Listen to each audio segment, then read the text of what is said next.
Good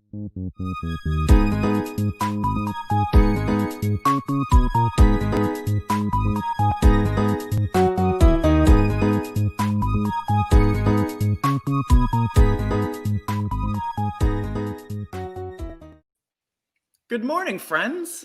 Hello. Hello, everybody. Early start. How'd you sleep, Geneva? I'm a bit sleepy. I'm not used to waking up this early. I can say that last night, surprisingly, was the night that I got the most amount of sleep this weekend, but still not enough, you know?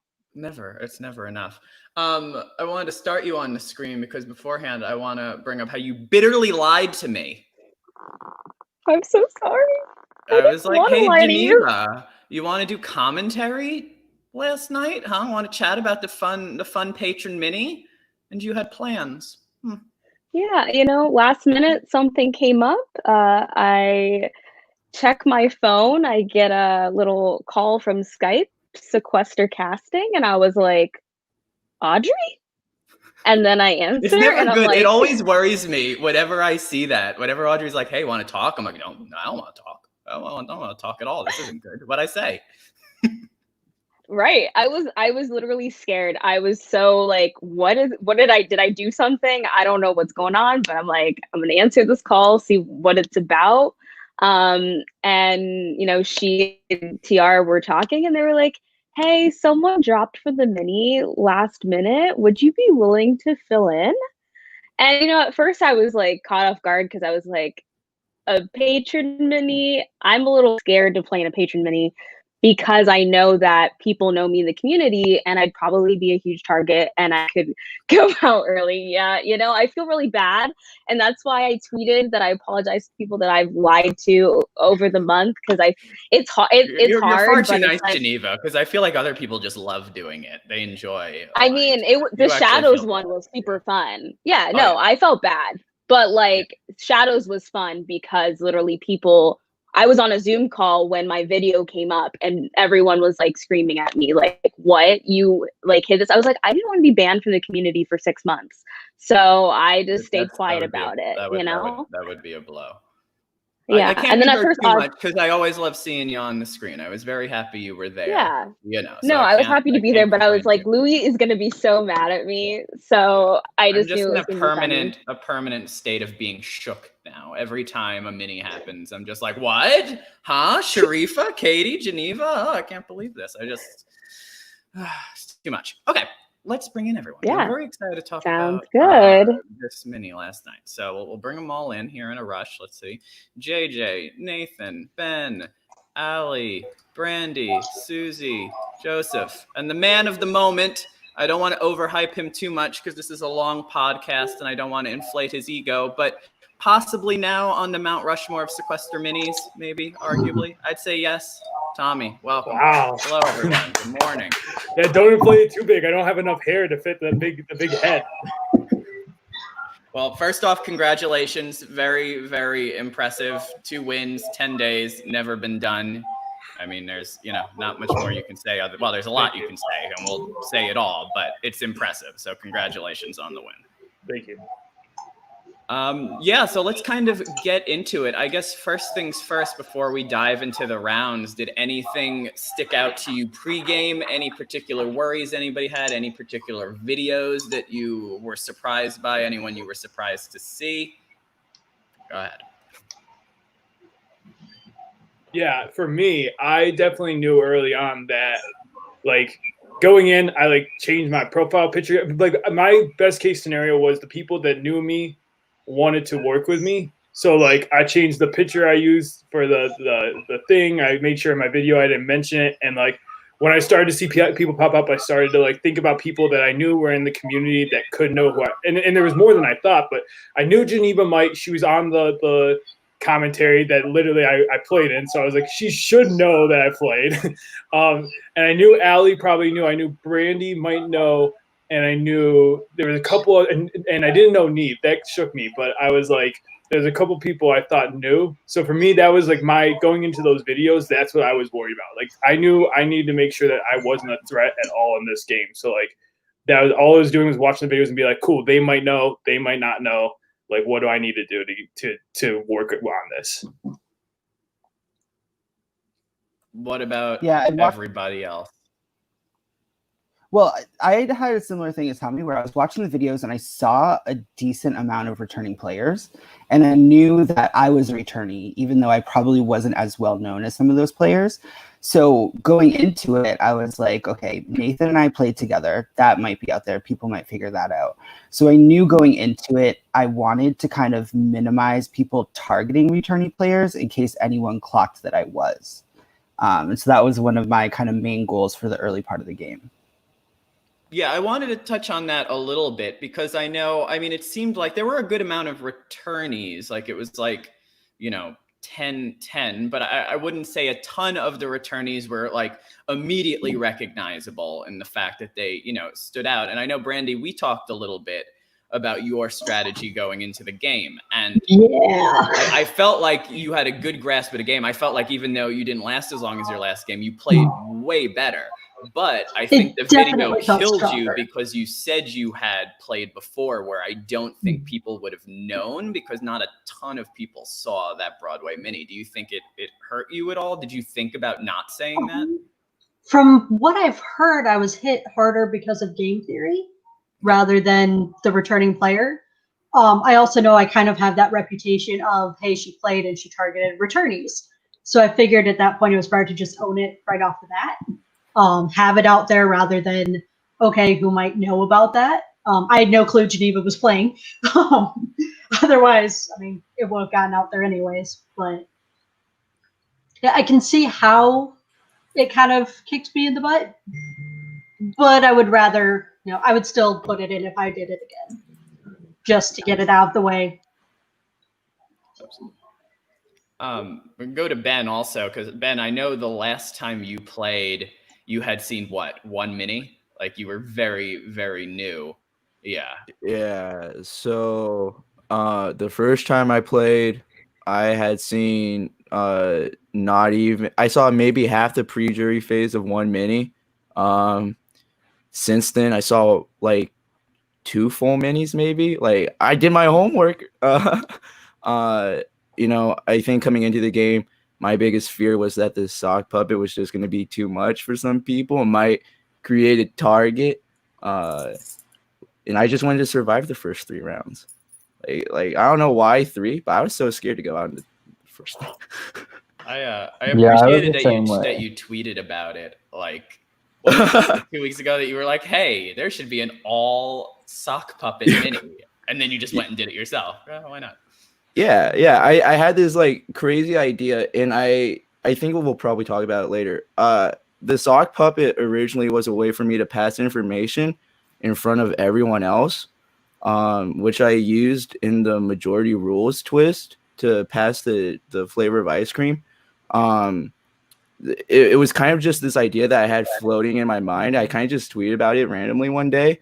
And then I kind of like started talking to like some other people in the community, like Navi, and kind of was just like joking about it, and then just felt like I ought to commit to it. So I'm glad everyone else liked it as much as I did, because it was fun. You commit to the bit, which, as you know, anybody who knows me, if you're gonna do it, do it. Like go all in on 100%. And 100%. you did that, which I truly appreciated. What about the rest of y'all? Any particular thoughts? Yeah, I would say in the early part of the game, I didn't really look at a lot of the returnees as like threats. And I don't think I actually knew, everyone that had played before. Like I definitely didn't know that Tommy had played before. And then people like, and Brandy had said that I wouldn't have known that. Allie, I knew that had played before, but I didn't really know your game as much. And the only ones I really recognized were Geneva and Ben as having played before. And then obviously JJ. So I don't think that the returnees played a huge part of like, banding together as far as I know. I think a couple of us did, but I don't think that they were like really ever targeted because they were returnees until later in the game. I can say that I think the one thing that is interesting about half returning players is that a lot of them may have been new to patron minis. I think it seems like some people have just done private. So for some people, I guess it was like a first time, but not necessarily really their first time. So it's like they tried it out a bit, but now they're on a bigger scale playing in one of these patron minis. So I think it seemed like there was a mix of that where like there were familiar faces that I know of because I watched the private minis as well as the patron minis, but also like maybe I don't necessarily remember them from a patron mini. And I think that's where it was interesting to see the mix of players that we saw. Yeah. And I think that makes a difference. Like if you look at me and Geneva, it's like we were both big threats, but it's like no one saw no one saw it. And so I was able to play a completely different game than Geneva had to, because Geneva knew that she went in and she knew 100% that she was a big threat. I went in thinking I might be, but I also was like, maybe I can kind of play it down a little bit. I had that advantage, over Geneva. Yeah, I do think it's something moving forward that if you start with a private mini, like you may be able to get away with it, because especially when there's so many now, like there's basically one every day of the week. There's no way for everyone to watch all of them. So if you're in one and, even if you win, like you may be able to get away with it from a certain portion of the group that you're not necessarily a target, just because not everyone's seeing them, as compared to a patron mini where even if you're like fourth boot, chances are somebody will probably clock it. So, it's something to note. Yeah. Yeah. I would say, like, sorry, not to you. I was gonna say off that if you are gonna play, like, I don't know, it's like obviously don't don't go crazy for Sequester, please don't. But like sometimes I would just tune into a private and I would literally just pull up the YouTube page just to see the faces in the game. And then I'd look at I'd just come back at the end and say, okay, this person won. I didn't know anything about their game, but just so I could get those faces fresh in my head of like, okay, who's like the Broadway mini I did that with is like, I didn't watch the Broadway mini, but I watched the YouTube page just to see the faces. Yeah, I did that the first time that I played, where I looked for every POC in every mini, and I thought there were just so many people that I could not keep track of everyone. So I think for some people, if you have that sort of memory where you can, remember the end game people or just even like the winners, that might be really helpful to have in your back pocket. Yeah, and I compare it to I for the most part watch every single one and talk about all of them, and I still don't remember everyone. Like it's so hard. There's so many people that there's no way that everyone is going to be. And how many times have we seen people get framed for playing before and they haven't? Like there's just there's no way around it really. That at this point, unless you're a huge name in the community, like you don't really have to advertise it because you may get away with it, maybe. All right, so let's get into the game. So round one, straight vote. The boot would get to save a handful of people the next round. Poker. Let's talk about poker, because Elliot got booted real quick because he dared to mention poker. Why does poker scare everyone so much? What was the thought process there? Are we afraid of cards or game theory again? Or, poker players notorious in the reality TV world. What was everyone's thinking there? Poker players are pretty smart because, it's a really tough game to play. And, even though I work in a casino, I don't really know much about poker. So, yeah, that definitely scares a lot of people. So it's kind of, shouldn't have said that in his intro, because then maybe he wouldn't have been targeted that quick. He balanced it out with the horses, though. Poker horses. I feel like, it's a nice comment. Yeah. He also talked about being super competitive with playing poker. So I think the combo of the two didn't do him any favors. Yeah. And I think just at the core of poker, it's about being able to read other people and then also being able to bluff other people. And those are two huge qualities that are going to be a huge threat in any player in this game. Is I want to know when you're lying, and I don't want you to know when I am. Yeah, and I think my vote was completely... Oh, go ahead. Okay. I was just going to say that my vote was completely opposite from a lot of people. I just didn't even see Elliot at all in the first round. So it was very easy for me to vote him in comparison to other names, because I kept, in this game, I kept running into the same people. I would hop into a room and then I'd leave the room and I'd end up in a room with the same people. So, the people that I ended up working with closely in this game were just the people that I saw more. And then the people that I didn't see, it was just much easier for me to vote them. Yeah, I think that's for me. A lot of those early names that came out, it was like I just didn't see them, and so I would just it was easy for me because I didn't have that connection with them yet. It was nothing like personal. It really just was I had no connection. To be like, cool, let me float this name out because I knew that like if they got back to me, I'd be like I could always use the excuse of like, well, I just haven't seen you in the game yet. Now I have. Let's make something happen. But I think with Elliot, I was surprised it went there. It wasn't where I was pushing Dylan that round just because, again, Elliot was in my starting room, and I really wanted to. I'm big about trying to stay loyal to that starting room because I do find that it is very hard to go far in this game when the starting room is kind of important, especially in the beginning. I feel like when you lose that first number, it's easy for everyone to be like, I don't know if they do it subconsciously or they really think about it, but I think sometimes it's like that room starts to slowly get down to one or two people. I don't know why or how, but it seems to be that way, that they lose, alliances just from that first room. I don't know. Yeah, I think in the first round, it's just so easy to pile on to one name as long as it's not you. And so if you can throw out poker player and you know people are going to jump on that, whether you actually think it's a threat or not is irrelevant because everyone else will just say it's not me. So I'm fine with it. So I voted Elliot because it was a way to keep me safe in the first round, but then also he was in the starting room with me. So I was going to get safety from him that second round. And I felt pretty confident that if he went out, he would stay loyal to that starting room. And early on in the game, it's about, to me, I was just trying to stay safe, keep my name out of people's mouths because it carried momentum into the next round. And so, I voted Elliot for safety. I mean, I obviously voted Elliot because I heard my name within the first 2 minutes. It was Ben. I think you were the first one to tell me. You came in. I was like, oh, here we go, man. I just like telling people when I hear their names. Like I think that's a great way to play the game. Everyone should just know when their name's on the block. Yeah. Yeah, it was that, and I'm like, go run. Asking you who said it, though, that's always my worry. Because then everybody's like, "Who said it?" I don't know who said it. I got away with just pretending like I didn't know a lot. I felt like you guys really let me get away with me just coming in. I was like, I don't know, and you guys were like, "Okay, well, the name's out there." So, it's hard for someone to play offensive when you throw their name out. It puts them instantly on defense, and like if you know it's like, and you can play it offensively but it's very challenging to do that. I think it's the way the human move is to be like, no, now I need to go defend myself, and I think you can still be aggressive even if your name's out there.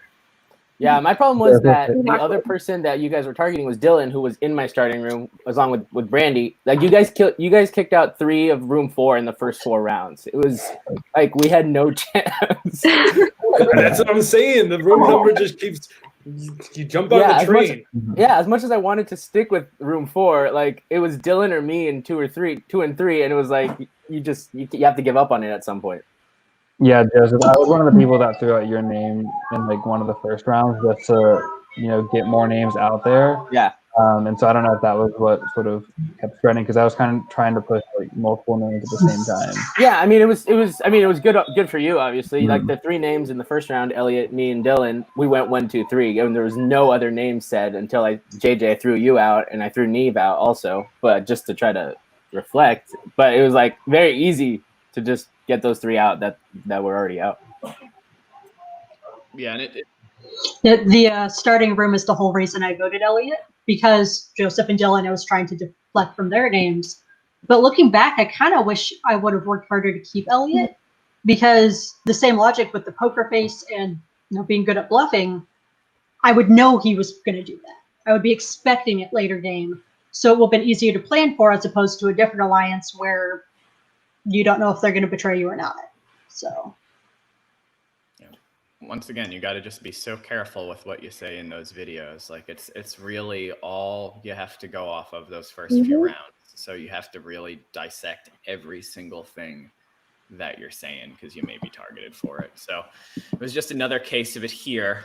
And it seemed like for the most part, I was worried in those early rounds because it seemed like the names that were said, it was just one after the other. Like nobody was really shifting things up in the early rounds just because there were like 3 people mentioned right off the bat that kind of just went boom, boom, boom. So that brought us into round 2. So Elliot saved Ben, Tara, Kira, Susie, Christine, Tyler, and Allie. And this was what resulted in Dylan's elimination. And I actually thought Dylan, like of the first, early game, I don't think he played terribly. Like it seemed like people liked him. It was just his name went out there early and there was no way to really get rid of that. Was any other name really considered here? Because it seemed to be Dylan and a little bit of Joseph. Well, really one thing with Dylan was that he actually had the first LOS and played it the first round, but Audrey never announced it. But he let us all know that. So he played it the first round, and then I think just second round it caught up to him. Wait, he told you guys in the game? In the chat, in our chat. Yeah. Okay, I was like, yeah, no, post game.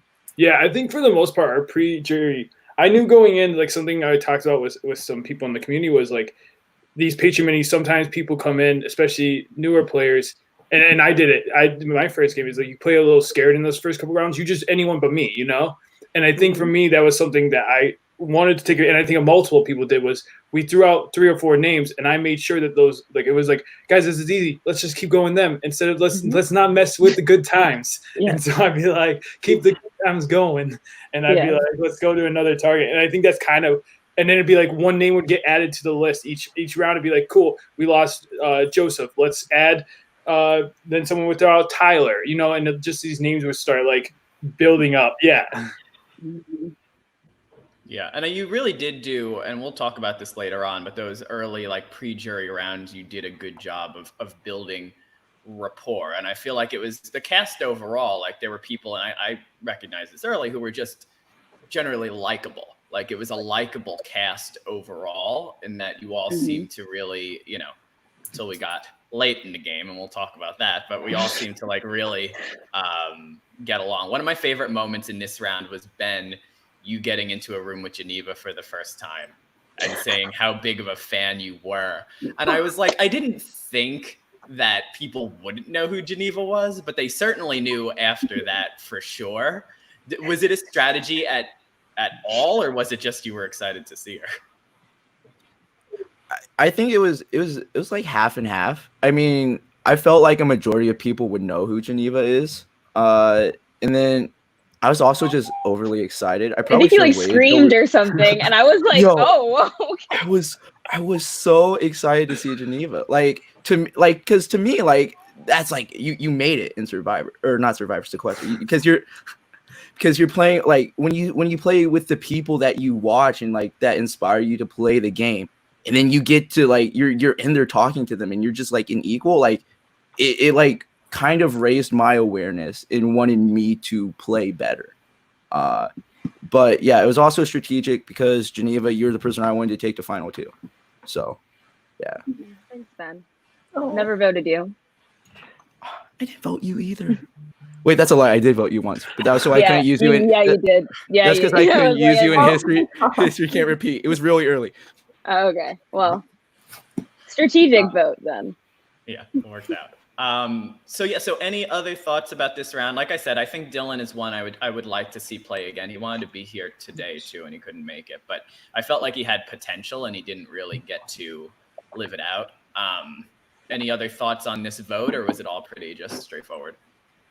I think it might have been the next round, or it could have been the next round, but I was in the room and Kira was like, yes, what about Geneva? And someone goes, that name's going to get no traction, not going to happen. And just moved on immediately. So when I said that, sorry. No, I told you that because I was like, if you start targeting then my ship is going to sink. And I also did that so that I could find an opportunity to connect with Geneva and be like, girl, I'm deflecting from you. Let's work together. Let's try and like make some damage.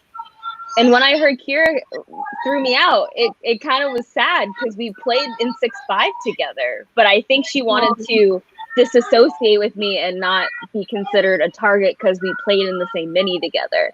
But like in that mini, like she went out in a drag round and she fortunately dragged Noah, who I voted like 7 times in that mini, and I keep telling him that. But because he came back, and I was like, oh, we got to get someone who like tried to battle back in the game. But anyway, we love your dad, Noah, wherever you are. Noah. Yes, I love my father, Noah. He is wonderful. But yeah, so when I did hear that, I was surprised. But I did appreciate that transparency from JJ, because I was like, this is something I need to know.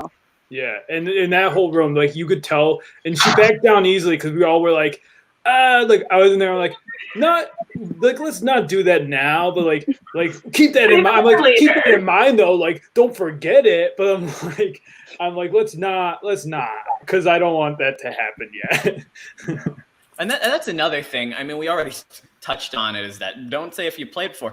Definitely don't say if you played with someone else and like you were an early boot. No one's gonna remember that. No one will have any idea of putting those strings together. Like Dan Alt, whenever he plays, he makes these gigantic graphs of like who's connected to who and who's played before in these all-star minis and stuff. But like, it's so hard. Nobody's doing that. So like, don't advertise it, because it's just gonna, you two could have worked together and nobody would have ever thought anything of it.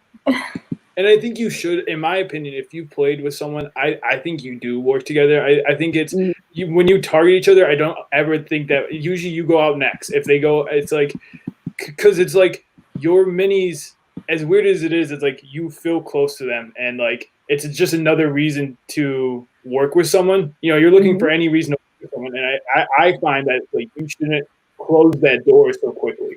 See where Yeah, like I was ride or die with JJ, and I didn't even have to talk with him. I just knew if I'm leaving a room and he's in there, he's gonna protect my name, and I'll do the same in another room. So I think unless you have like serious beef with someone on your mini, try and work with them as much as possible. I'm not gonna lie, I spent the first 3 rounds jumping room to room trying to find Geneva just because we had played together before. It was like, oh my gosh, Brandy's playing, but it's funny because because in that mini it was like Brandy was like, we need to get out the returning players, talking to someone who's played multiple times, and I'm like, oh okay, sounds good. Don't attack returning players when you've never seen a single mini. Yeah, and also the thing is they're great shields, right? So I think there's value to playing with returning players, and also like Louie mentioned before, some people go out like 4th. That doesn't mean that necessarily they're a really strong player. They just played one time. So and it shouldn't. I was saying this even before this game. Was my thing with that strategy is each game. Every time I come into a game, I think of the game completely. Every time, as in 2 times, I come into the game. It's a new game. It's a new cast. It's a whole new. It's gonna be different twists. To be like, well, they played before. It's like you don't know how they're going to do. Yes, they have the advantage of like playing. You definitely calm down your second time, but I think work with those people. Don't just. And I get it because I can see both sides of it. But I get it because it's like you are looking for a reason to target someone, and it is easy to say the veteran. But I guess the thing, and I think Geneva brought it up at one point to Mike later on, but is you are going to be a veteran at some point too. You will be a returning player, and just remember what you are doing now, because when people do it to you, you're not going to like it as much. It's true. And like the one thing is I would rather be judged in the moment for the game I'm playing that night. I don't want to be judged for games I played in the past. Like that doesn't make sense. It's not like I can talk about my resume from previous games. Sure, I can say like I'm big in the community or something like that, but it's the game we're playing now. And that's why I even told him, which we'll talk more about later, like, what is my resume? I don't even know. So you need to tell me. So, but that's something I guess we'll discuss later. Yeah, we'll get, because I do think, and we'll get into it later. I mean, there is something to be said of when you are, a robbed goddess, which you are, like, coined in the community, like, when you get there, you're like, okay, well, now we should, probably crown Geneva with her win. Or in Tommy's case, like, he won 9 days ago. It's hard to not vote for him when the ridiculousness of getting to 2 final 2s in 10 days, like, you do have to factor it in, but you also need to factor in what happened in that game. And it's really just a question of being able to get into the mind of the jury as to what they will value more. Right. I know, I say all that, and I'm definitely a hypocrite as the person that brings up his last game in this final two. So, like, I'm completely aware of my hypocrisy there, too. All right. So after Dylan's elimination, that brought us to round 3. And that was the always fun majority rules, which is getting more and more entertaining.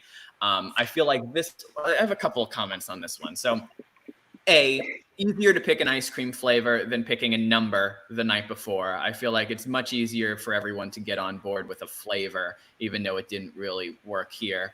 B, so confused by picking mint chocolate chip. That's really specific. Yeah, I was like, ooh, it should have been something more simple. I don't remember who threw it out, but yeah, I was like, are we sure about that? But I was like, I didn't want to put. I'm like, yeah, let's just do it. And then they used chocolate and vanilla as the fake ones, and I'm like, those are the ones you should be using for the real one, right? And the fake one should be like mint chip. Yeah, I don't know. And then the room. Go ahead.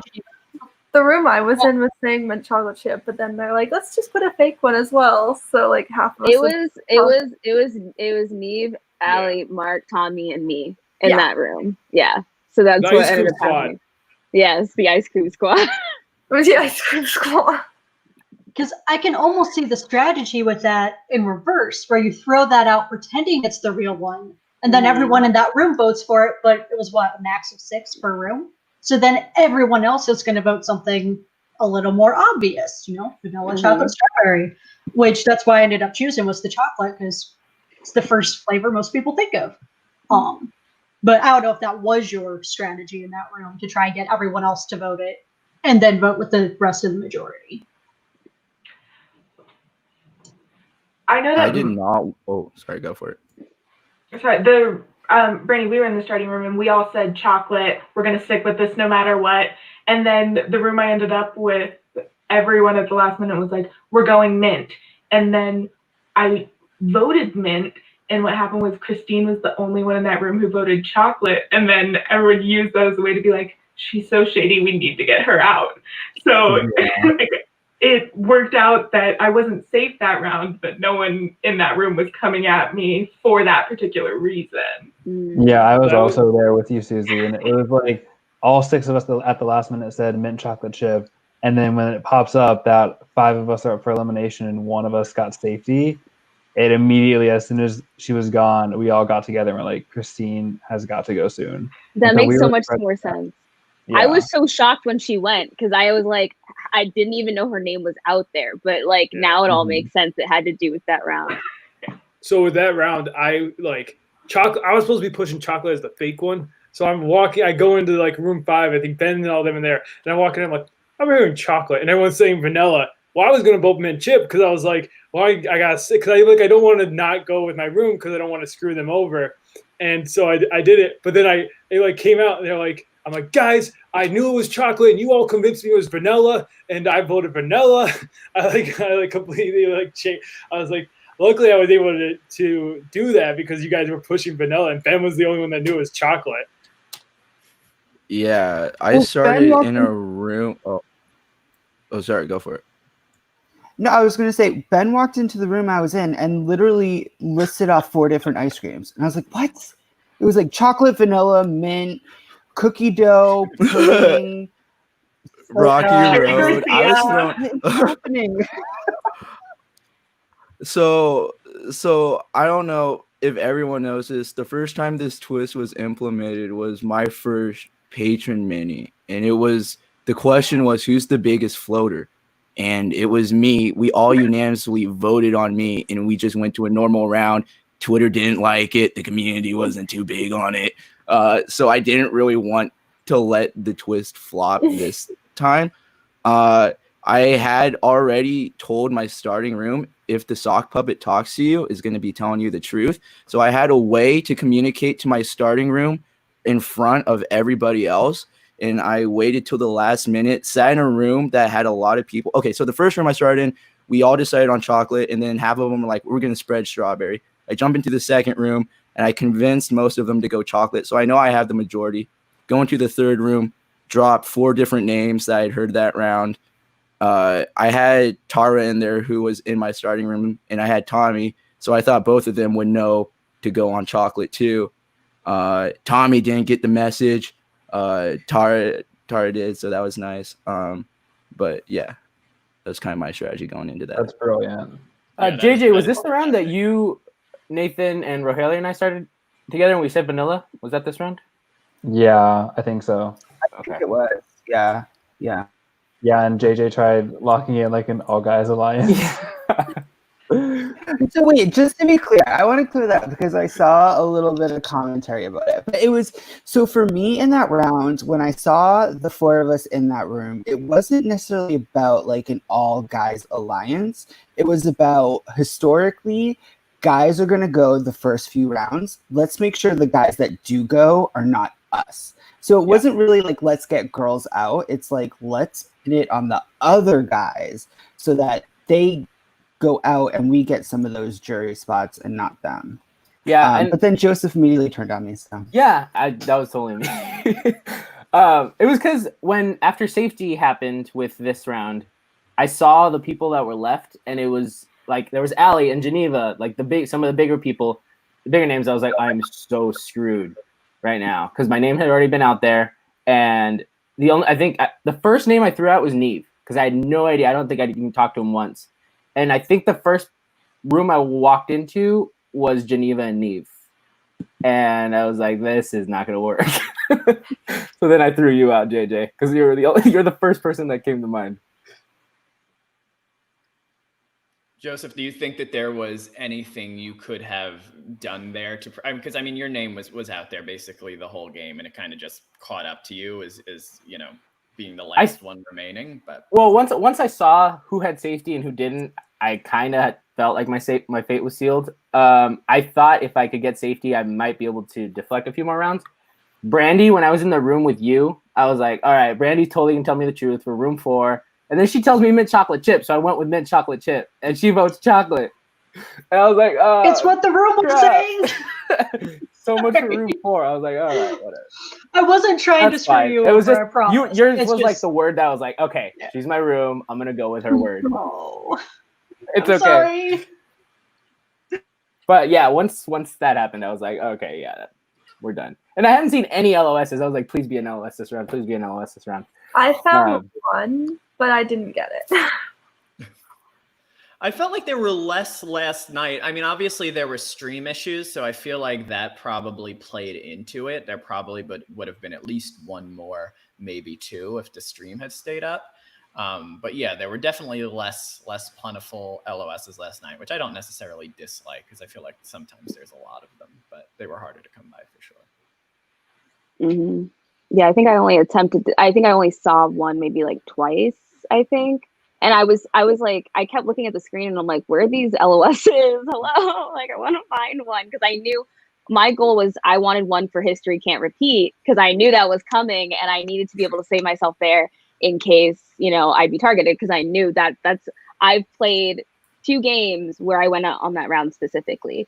So that's why I was like, I really need an LOS, but I could, and then the stream kept crashing. So that just didn't help either. But Geneva, if you watch the commentary back, you'll see that we all just assumed the whole game. We just talked about the LOS that you had, even though not knowing that you had one, we were all just like, yeah, Geneva will use her LOS here. But well, apparently people were saying like, oh, I seemed so calm. So they all thought I had an LOS or whatever. I was like, no, I was just calm because I think the more and more I play, I just feel more relaxed and I have a lot more fun. And I think a lot of the social interactions were exciting because, it was like it made me feel good, of course, that people were happy to see me, but also like there are people that I was familiar with that I saw. So it was nice to see so many familiar faces in a mini. I had no idea what I was going into. So I think that's why it was like, I was just chill and, having a good time for the most part. Absolutely. So this round brought us the end of Joseph. What were your thoughts overall on the game? Do you see yourself playing again? What were your overall big picture? Oh man, it was so much fun. I did like literally, I think the second I got out, I closed my laptop and I was like, I'm just gonna sit here for a second. But it was a lot of fun. And even though we were talking in our chat, like I was third boot, and I still couldn't sleep all night. Like I was wired. So yeah, I would love to play again. It was a lot of fun. And I just hope my name doesn't go out in the first 10 seconds. That's all I can hope for. Same. Absolutely. Thank you for coming on. We appreciate it. Bye, guys. Bye. All right. So that brings us to round 4. This was safety roulette. We didn't know at the time. I feel like it's very up in the air now how this is going to go. I don't know if Audrey decides beforehand or what, because we all thought it was going to be locked in the room, the vote. And, yeah, that was my first one. Yeah, both you, Geneva, and Tommy were both in the room, along with Brandy and along with Mike. And when the wheel didn't land on you, we were like, well, this is going to be serious, because we had no idea how that vote would have gone with just the 4 of you. We also didn't realize, and Mike will be on later, what a wild card he was. I can't imagine what would have happened if we were all locked in that room now, thinking back on it. But, yeah, that would have been a fight to the death. But it was not, because everybody got to vote. And this is the round that resulted in Brandy's elimination. So what were our thoughts here? It seemed to be mostly between Mike and Brandy, the round. And Brandy, as we said earlier, you were kind of pinned as a threat because of the game theory thing, which surprised a lot of people. But how did we get to this elimination? I mean, I was kind of surprised with that too, because while Sequester is based on game theory, it really doesn't do any good in game. No, you can't really plan for everything, and it doesn't cover human psychology and the dynamics of each individual group. So like I love to look at the game afterwards and analyze it, but it doesn't do no good during play. I also know I kind of screwed myself because before we all left the room, the consensus was Mike. So I was like, okay, that's the name being pushed by at least 2 others. I had no reason to doubt those 2.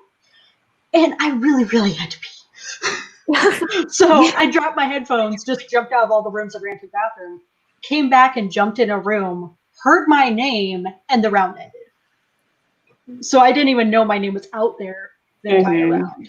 So. Yeah, I heard your name really late. And then people were like, no, we're all hearing Brandy. And I was like, oh yeah. And I was like, I guess I have to vote. And I felt really awful because I didn't want to, but I also was at that point I had been voting correctly, and I was like, I want to, vote correctly. And I was like, it's like so many people were saying your name, and I was shocked because I thought it was going to be Mike, because early it was Mike. Also, one thing I want to note is this was the first time I've ever been a flop up for elimination. So I was freaking out because one, there was only a few of us, and obviously I was a target, whether or not people were telling me or not. So I was like, I really have to fight and push, and I was pushing Mike, but then I was hearing Brandy. I was like, okay, I guess Brandy, like it was a tough situation because I was like, I didn't want to be in a room with you either. So like, I don't know, it was sad. For me, it was wild. Like the will hates me. I've decided that for safety room. I was in room 5 the first time. It goes on room 5. I'm like, oh, room 3, that's a safe bet. Let me stick to room 3. And I get in room 3, and then it just follows me. But I felt pretty good because I knew in my head, I was like, this is the point. Because I all game I've been trying to search for the returns I knew, like Geneva, Brandy, Allie. I was trying to get us to work together. So I thought that was a good point to get me, Brandy, and Geneva together. Geneva did hesitate for a second. There's one point where you said, I was like, let's go, Mike. And you would be like, and I'm like, well, it can't be you, me, or Brandy. We're in the room right now. And I was like, maybe she wants Brandy. So I was a little confused at that. But I was like still pushing Mike. And then I went into another room and I started to hear Brandy. And I was good with both of you. And because me, Mike, and Tyler were forming like a bond at that point. We were starting to get close together. And so I was like, if I have to, I'll take Brandy out here. But again, I think I literally wrote in my notes, I was like, I don't want to, though. I was literally confused in the moment because, like, also Brandy came in after when we were, like, when we had the room, and then, there was an exit. So, like, I think my brain was literally just, like, jumbled. But that was a frustrating round too, because I was like 5, I can't stay in room 5, and then I jumped to 2, and then I can't get in, room limit, and then I was like, okay, 3. So I'm like, I hope, but then I was like, no, the wheel didn't like me today. So yeah, for me this round, like when I saw the flops, I really thought Mike was going to be in some hot water, and so I was trying to push Brandy because that was the person I had the least relationship with. And then Mike, I just bounced into like 2 or 3 rooms right away in the first couple rounds, and so we had a really strong bond. I floated Tommy's name out a little bit, but it didn't seem to really get any traction. So I was like, okay, let's not go for Tommy, let's go for Brandy then. Oh my god, when it came down to room 2 and 3, I was like, I had so much anxiety. And then once I heard that the vote was on for Brandy, I was like, no, I don't want to go for that. I'd rather keep the girls in. So I was just like, I'm just going to stick with my Mike vote because I feel more sketched out with him. Yeah, I mean, I was in the room with Allie and John actually, and we all were like, Mike. And then Geneva pops in and goes, Mike. And then I don't remember if I went into a different room or if someone else came into that room and goes, we're hearing Brandy. And so that's when it switched real quick. And then after that, I only heard Brandy. So I think what happened was Mike was pushing Brandy and just hopped into a couple rooms real quick. Which that would have been his best choice at that point anyway, so. And so he just like moved quickly and spread it. And I think now knowing that you were not in the round to be pushing, to be defending your name, that I my think bladder this is the point where I felt like my social connections were working, and like I was pretty sure me and Geneva were going to be the targets, and we were sitting pretty. Like I was like, what's happening right here? And so like this was the point where I was like, okay, now I can, like, me and Geneva, if I get locked in with her, I think we can go far in this, because I think no one's even mentioning me, and I really haven't heard her yet either. I am curious, and we have 3 of the 4. I don't know if Mike's in the chat yet, but was there any thought, did you guys all think it was going to be a general vote, or was there any thought that it might be within the room? Because I was curious if it was within the room, how you were planning on going about it and how you were going to vote. I was gonna push veterans. I hate to do that, but I was gonna, if it was, cause my only time doing it was a room one, so I was expecting the room to vote, and I was going to try to get Geneva and Brandy to vote out Mike. Would have been my move. And I probably would have done that in that case, actually. Yeah, that's what I was thinking as well, but I wasn't 100% sure. So this resulted in Brandy's elimination. I was sad to see it. I was rooting for you after we had our chat, but yeah, I was gonna say I really appreciated the advice. I feel like I could have done well. The wheel just I think you were primed to do well. Like I said, I think you played a strong game early on. It was just game theory. Yeah. What were your thoughts overall? Do you think that you'll play it again? I'll definitely play again if I can get into one. I've had really fun both in the private and in the patron mini now. I really like the community that's kind of forming around this game and that I'm meeting, and I'd really like to make it to jury at least once, just to say I have. A win isn't necessary, but yeah. It'll happen. It gets easier as you go on. Thank you for coming on this morning. Yeah. Bye. So happy to play with you again. You too. Yeah. Goodbye. All right. So that brings us to round 5, which was the highest even number vote round. And this resulted in Christine's elimination. I guess backtracking a little bit to the majority rules, because I feel like that's what did her in. I'm always a big proponent now, just like looking at new rounds and trying to diagnose how to play them. And I don't know, I feel like I have a different philosophy on the majority rules round, is that it's almost safer to go to a wheel than to push wrong information. Because if you push wrong information to the wrong people, you will be a target immediately, as compared to just taking a 1 in 17 shot that you're going to go home. Like, you don't want it to get out there that you're straight up lying to people. And that's, exactly what happened here. The idea is to keep yourself safe, but it's still only 1 round, and it could haunt you for the rest of time. So, I mean, was it in everybody's mind that that was the reason to send Christine home, or did people just jump on the bandwagon? What was the thought there? I had no clue about Christine. I didn't know about Christine. I was in a room with a group of people, and we were trying to lock numbers, but then there were people, I don't know, there were room limit issues, and we kept trying to say, like, we need a name, we need a name, we need a name. And I remember, I think John came up just because I think a lot of us did not interact with him, and I don't think I really saw him that much at that point of the game, which was really unfortunate. And so I think some of us voted that way. So then when I heard that Christine went home, because Christine was in my original room, I was really shocked because I didn't even hear her name at all. So it was a surprise to me. But that, I guess hearing about how other rounds connect to other rounds and the result of those, it makes sense. Yeah, this was a John and me bonding moment because I think it was, I can't remember who else was in our room. We started with a group of 4, and I think it was Neve and someone else. Do you remember John? I think it was Neve. Yeah. And I remember Neve. I forget who the 4th person was, but they bounced really quick. Maybe. Yeah, either way, Neve, I think, pushed Christine. And then the whole rest of the round, me and John were just debating, because people kept popping in, and we're like, do we stick with, because I didn't have the greatest relationship at the time with Neve. So I was like, do we stick with them or do we put our 2 votes somewhere else? Same. And we decided to stick with Christine on that, and she went home.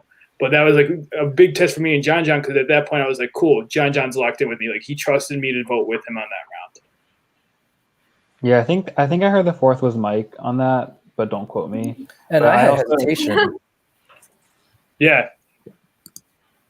Yeah, at the beginning of the round, I was in a room with, I think, Ben and Jessica. And I had hesitations with that because they left really quick. Yes. And I agreed. They like, I don't know what the movie there is. Like, I don't know if you hang out with, like, long. It's hard, right? Because it's like you're trying to lock down a number as quick as possible, but it's hard when, and this is what we were talking about, is like when you don't really have a relationship with that 4, what do you do? Yeah, the move is to lock down exactly a number and then bounce to make sure your name is not coming up. Apparently, that would be the move, which is what I did not do. Yeah. I try to avoid leaving a room until, like, I know that we've said a name, because then I don't want to leave and we didn't say anything and then they go Geneva, because that would not turn out well, and you don't want your name to gain traction from people you didn't hear from. So I think that's sometimes, like, you might see me in a room for like half a round because I just want to make sure there's something that comes out of that room. Yeah, and for me, I was in that room with Geneva. And then there's one thing I wanted to add, because I think Bremner told me there was. Oh, sorry. Go ahead. Oh, I was just saying, so I was in that room with Geneva, and I remember saying, we have 6 people right here. Let's lock it in, choose a name, and then block anyone from coming in. Let's all just stay and make sure that our 6 are locked in, because realistically, someone getting 8 is really unlikely. And we couldn't get to a name without people interrupting and the 6 kind of rotating in and out. And that's when the round was ending, and I panicked and I said John, who actually is like the last person I wanted to go that round. So it was the beginning of the end for me. Now, was that the 6 that you guys were going to vote for me?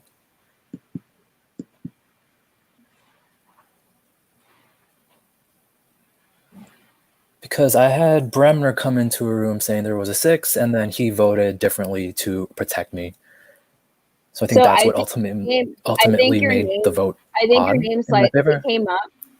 Right. I think your name came up like right before the end, but I think he was the one who rotated. He was one of the people who rotated out. So then we got a new person, and then it was like a weird situation. But it took a while though for us to even get a name, and we were all like, who we, and it was a weird situation. Yeah, I tried locking in a 4 on Tyler, and then that didn't work. I think I was with like Jessica and maybe like Ben and someone else, and then just never went through. My Skype says I voted for Rogelio. I don't remember why. You jumped into my room at the last second, I think, And we had at that point 6, and 4 of us were locked in on Rogelio. And so I just kept yelling at you, Rogelio, Rogelio, Rogelio. But I don't know if Kira ended up voting Rogelio because she originally was just gonna. It was weird. There were 5 of us, and she's like, "I'll just throw my vote." And I'm like, no, either go find someone else or wait for like another person to come in. So it was a last second thing where I don't know that she locked in on that. But yeah, I definitely was just yelling that at you last second. I'm just looking. I'm kind of looking at my vote record, and I don't remember the reasoning on half of these. I wanted to touch on Rogelio. I'm always impressed when someone manages to do well with like a tech issue. Like we had Marcelo last week, whose internet was awful, and you could barely see him, but he still managed to make like right around jury. And Rogelio last night sounded like he was underwater the entire game. Like he was having a lot of technical issues, but still managed to go really far. And I thought that would catch up to him much quicker than it did, but he still managed to go a ways, which is impressive considering. I like tech. Like people with like bad mics and bad cams and stuff. I love those people because later on in the late game, like you're able to like exploit that. Like in the safety chain round, Rogelio really wasn't able to make a case for himself at all because we were all just able to talk over him due to that mic. And to me, that's part of why I kind of wanted to keep Rogelio as long as possible, is just because if I get into a situation where I have to filibuster or I have to debate, I will win that one because the mic. Yeah, and we actually touched on that. And to your point, I was going to say, to Ben's point, I was in a starting room with Rogelio with Geneva, and I knew he was having tech issues. At one point, he said to the mod, like, I can do that, but my computer's way over there. And I was like, oh, okay, great. If I have to do a battle match, I'm taking Rogelio into the battle match. Let's keep him around for the battle match. And in that round too, I'm going back to the very first round because I feel like since we're talking about Rogelio right now, that kind of is relevant, is that our room never really officially made any form of a deal. Like usually, like I'll try to make sure to, be like, I feel good about you guys, let's form something. But I think because, Rogelio was having all these technical problems, like the mod was trying to help him at the very beginning of the round. So we were all just kind of sitting there, not saying much. And then at that point, people started coming in and we're like, we haven't really talked about anything. And then I kept going into rooms and I was like, we were having technical problems. So that was kind of difficult. I tried to have Rogelio's back as much as I could in the game and JJ as well. But and then obviously Christine, because I didn't know about the Christine vote, but I think that also caused some difficulties there with our group. Absolutely. So that round was the Christine elimination, and that moved us to round 6, which was the first drag round, which ended up in Susie's elimination and Bremner being dragged. So how did we get to this elimination here? What were your thoughts, Susie? Well, Ben immediately unmuted and goes, I hear your names out there. And so I immediately had to start trying to figure out what to do about that. And then the names that kept coming up were Tyler and JJ. And I kept getting into rooms with JJ. And I was like, well, I don't want to vote JJ. And so I was trying to push Tyler, but I also knew that he had people that he was connected with. So I don't really know what I could have done in that situation. And I don't know how my name came up at all. So if I'm remembering this correctly, your name had come up a little bit, like in conversation a couple rounds before. And then when the round starts, I unmute and I was like, hey, Susie, I feel like you should just know your name's out there. And then I left and kept spreading your name and then kept telling people I wouldn't throw my vote. And then I threw my vote because I knew that you would probably drag me because I told you. So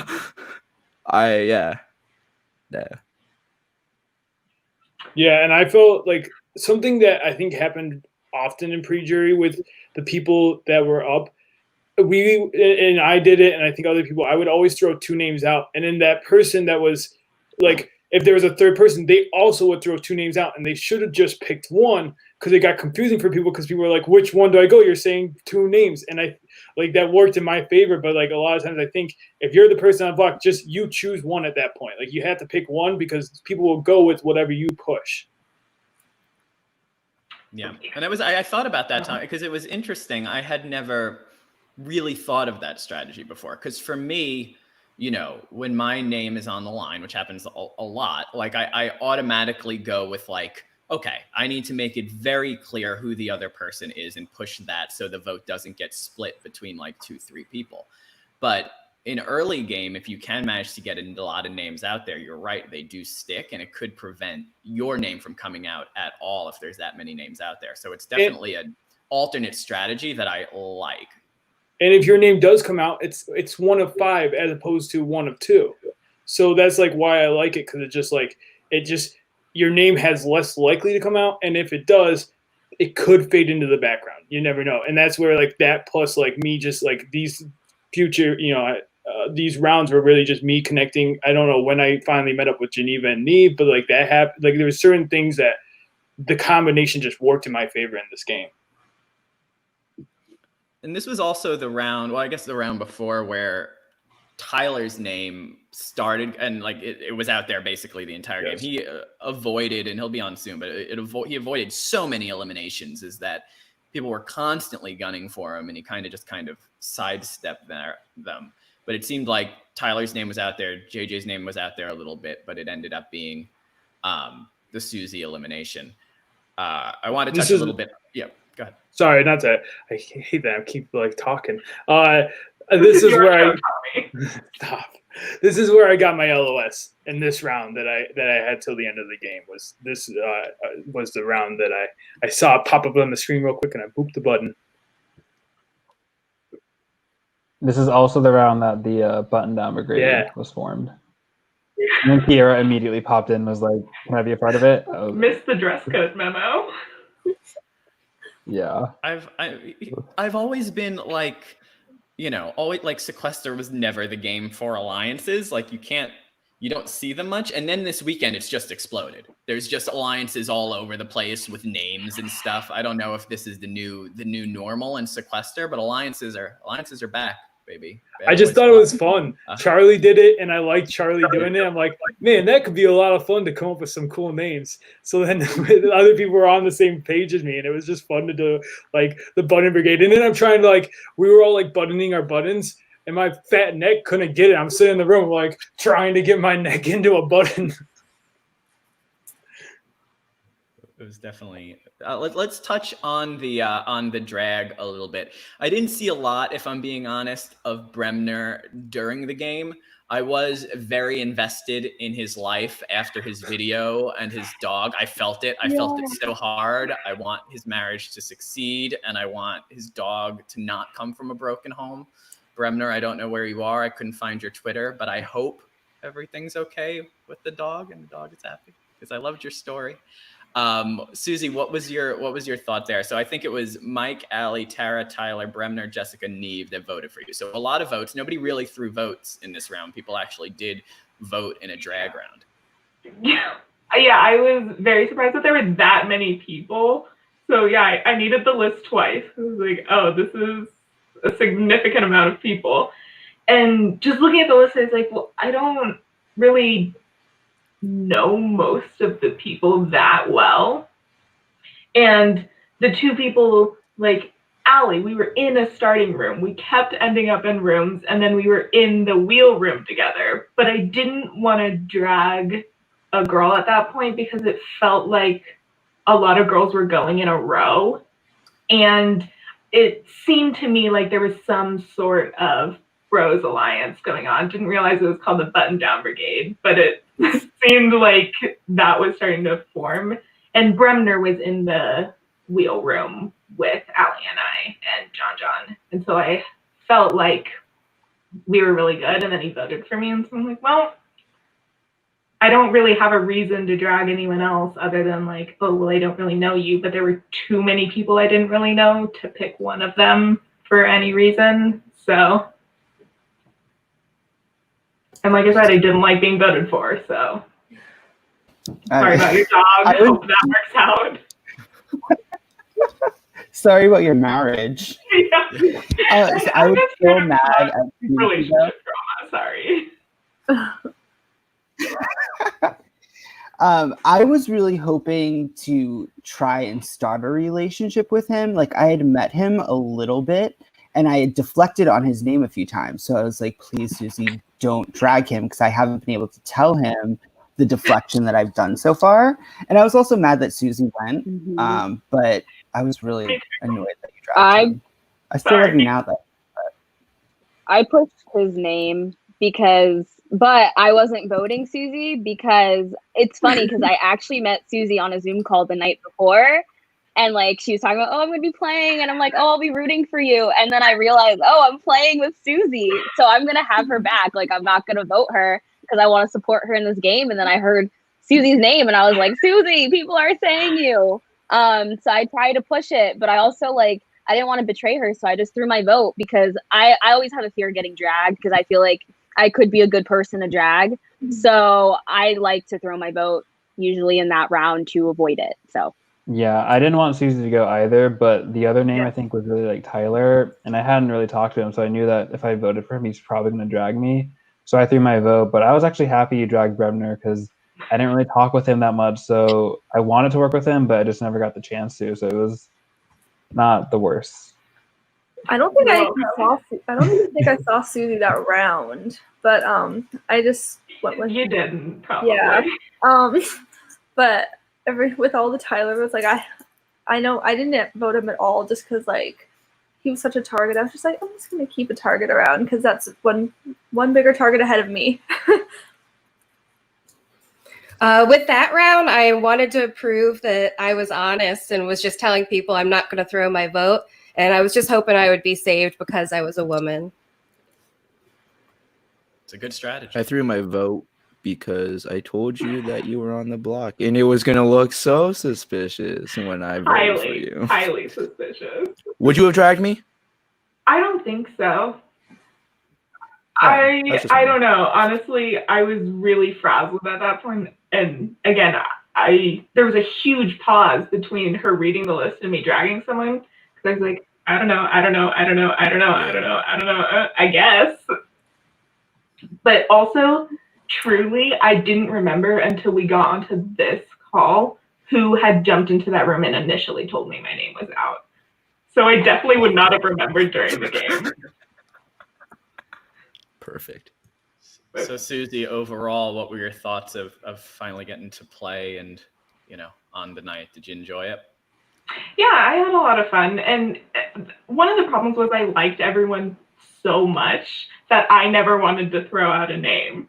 Because I was like, well, I don't want anyone to be mad at me because I truly do like these people. And yeah, when Geneva came up, I was like, I just talked to her less than 24 hours ago and she said nothing. And so I was really excited to play with her. And then we jumped into her room and I was like, I can't, my name's out there. I got to go by. So it was unfortunate. I was like, I'm not voting you. You're good. Go.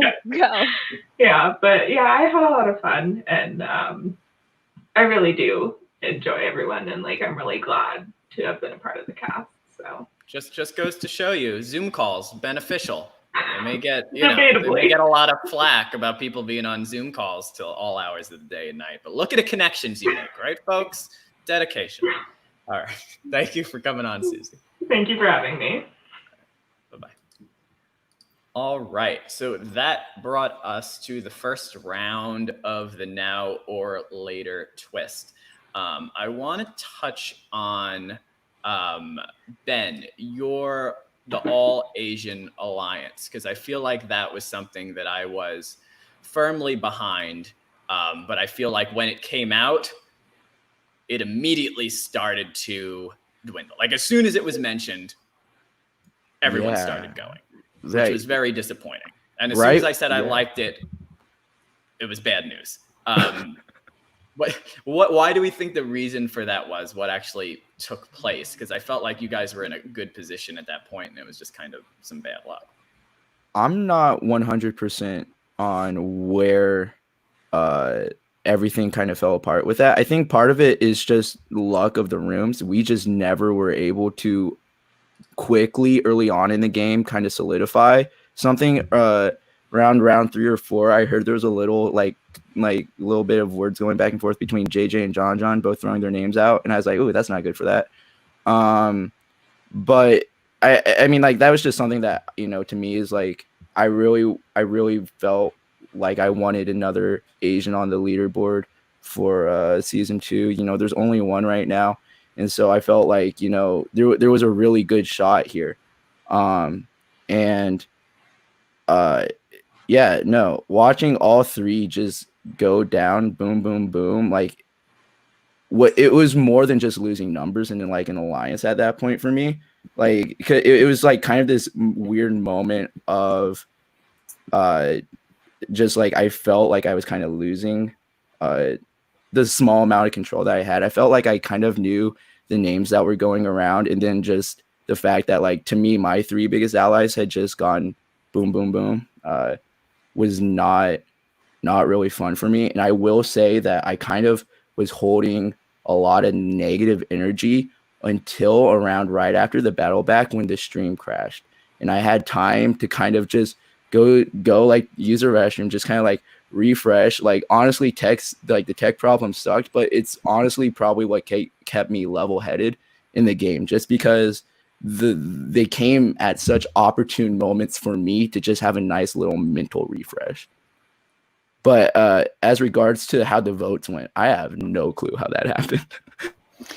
I mean, I think it started to end before it really even began. Like, I'm the one who messed it up by being in that 6-person room and just panicking last minute and saying the first name that my eye caught. And unfortunately, it was John, who like really wasn't someone that I wanted to go after. And immediately after I did it and John didn't go, I was like, find John, squash it. Let him know you did it, and it was just like a panic move and not really your intention. And when on my search for him is when I came across Ben and Kira and was like, yo, let's lock this in, Asian invasion, let's do it. And they were like, John's in. And I'm like, shit, I need to find John to clarify it. Meanwhile, it gets back to John, and John's like, JJ's got to go. And everyone's like, JJ, are you John? John, are you JJ? We don't know who is who. And it all just started melting from there. Yeah, I think I was in a room, maybe I think with JJ or something. And then I guess he was like, John. And then someone was like, isn't that you? And he's like, no, that's not me. Like, John. So like, it was, I think it was a really, really hectic round. But what's so crazy to me was like, JJ went on like 3 votes. Like, there's 3 votes that in that entire round. Right? Yeah, there were 3 votes and 2 were on me. Right. Like, that was insane because So I didn't vote. I was saving my vote for later. Because Geneva, you, I think, were in the room with 5 of us. I believe it was Mike, Tyler, and I want to say Jess, but it was basically the guys will vote for JJ, the girls will save the vote. And then I made it to a different room, and I forget who, I heard another name. It wasn't me, so I ended up not voting. So I guess it was the 2 guys that ultimately sent JJ home. I was like, that was crazy because I was like, I thought more people were going to vote. So the fact that he went on 2 votes was insane. Yeah, these next 2 rounds were not my favorite because like I just formed Button Down Brigade with JJ and Nathan, and that sucked. And then the next one with John. It was like the names again. It's I think because we already set that precedent that whatever names were already floating, we'll just keep those names going. And I think because JJ threw John out, both their names were now out, and it was like cool. And it was unfortunate it worked that way, but it was like we already set the precedent as like cool, whatever names, let's jump on those next time. Yeah, JJ, did you vote that round? Because I like never ran into you, and I would have voted if I knew your name was out there. But I thought it was going on either John. I thought it was Tyler. on Neve. So I was ready. I had heard so much on Neve's name that I was ready to put a vote on him, but I had heard it so much that I was like, I feel like it's locked. I'm not going to burn my vote. and do it. And I think, I don't know who that third vote was that wasn't against me, but if it was Neve and I had thrown my vote on Neve, we could have hit a tie there. And I think that would have been really difficult for the four of us to break, because it would have been very difficult for the four of us to get together. So we could have seen a wheel situation, which actually could have worked in my benefit, because I think the other two besides myself and Neve probably would have ended up on the wheel. Yeah, I think that round was tough for me, because then I also was like, I lost JJ, so like half my room is already gone, and I already think room 5 is cursed. So when I knew I was going to room 5, I knew I wasn't gonna have good luck in the beginning of the game anyway. But like that's where I was like, I'm losing these numbers, and I didn't realize I was going to be losing them.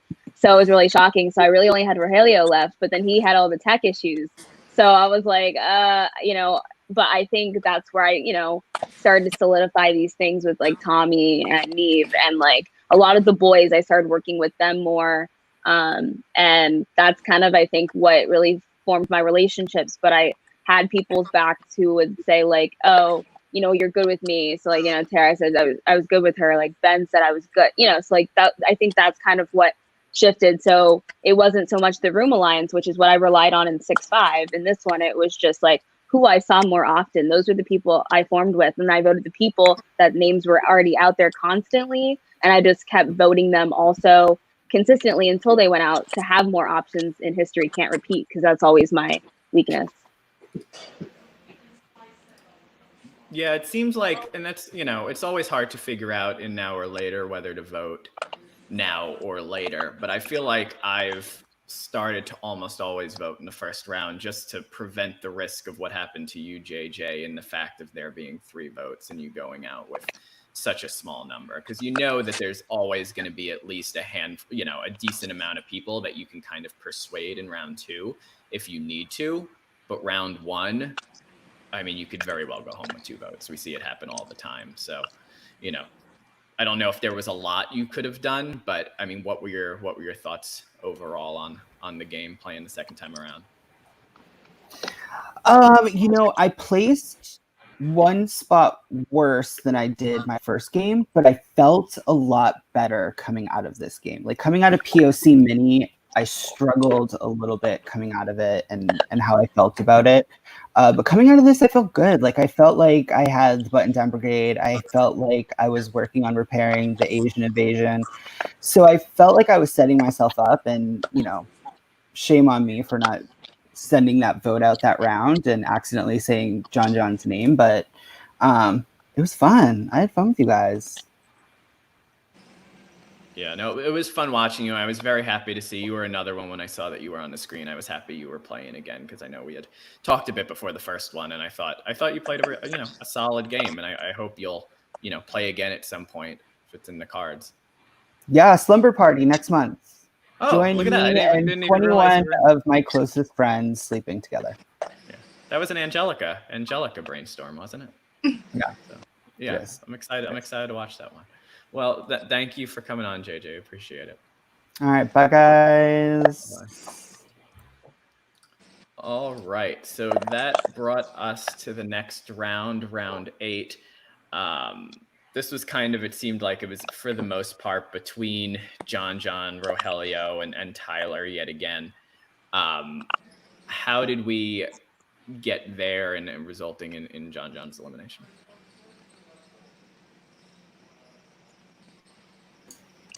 This round was the first time I ever heard my name being floated. Ben told me that my name was just being floated around, possibly by Rogelio. So this is when I started getting nervous and just wanted to vote with the majority. Yeah, can you guys hear me? Sorry, I'm like at we can work yeah now, and I'm just like chilling in the break room for a second because we really be on that grind. That is commitment to PodQuester, and we appreciate it. I was so sad I missed the last one because I didn't have a Twitter. I'm just like behind on the times in everything. I'm sorry about that. But I'm here now. We finally found Kira. That I can be here. But yeah, no, like Tara said, I heard her name and someone said it, and then I was like, oh my goodness. and Tara and I had been talking. We were kind of alliances, and then I was like, well, Rogelio seems like a big target right now, so that's kind of where we went. Yeah, and for me, I think, and Neve's saying it in the chat, I think Neve pushed John because he was afraid his name was going to come back out, and I heard so much of it. I actually need to clear something up because I actually feel so bad. In Ben's question, I said I didn't vote. I voted for John here. I didn't know because I put Ben. I put stars next to everyone that went out that I voted for. I did not put a star next to John's name. So when I quickly answered the question, I was like, "Oh yeah, I did not." And then when I went back, I was like, "I did," and I felt so bad because everyone's like, "He's lying. He's savage." And I'm like, "Guys, I just made an honest mistake. I'm so sorry." And I hope you're the first boot at Winners at War too. But I contemplated lying on that question too, but I was like, I'll just be honest. I didn't know what. I mean, I was like, whatever. Like, I didn't vote for JJ or Kiera, so I was like, John was the one that I did vote for, just because I was like the only name I was hearing that round. And I wanted to have options open for an hour later, or for history can't repeat itself. Same with Nathan. The only person I voted, was John. It was just because his name was out there, and then Rogelio, was in my room, and then Neve was an ally, so it was really difficult. But that's where I think sometimes the early game is so important, because it's who you see is usually who you align with, and that was I think the unfortunate thing for me and John is that I really liked him, but we just didn't see each other a lot, and then at that point that was just the easier thing to do. Yeah, and it definitely is one that I wish I could have saved John. And in retrospect, I wonder if I could have. I felt that it was too far. The name was already out there, and I needed to jump with. At that point, I needed to go with Geneva and Neve and my Tyler and Mike bond and my Nathan bond, and stick with those. And it was unfortunate. I felt real bad. JJ going out threw me. JJ going out threw me for a loop. So I was like, I just gotta get on the majority and. John, I'd like to apologize to you because so basically what happened is the previous round, I'm in a room with Mike, and he said that JJ threw my name out and that there's votes coming on JJ anyway. So I'm terrified that I'm going home. I think me, Mike, and Tyler were the only ones that voted. I don't know what Tyler did, but me and Mike did JJ. JJ's gone. And then I know that your name was also out that round. I was scared that I didn't have a vote. My name was out that previous round, and so I just went and I pushed your name. And I think that was the motivation, because I was terrified that my name was out there.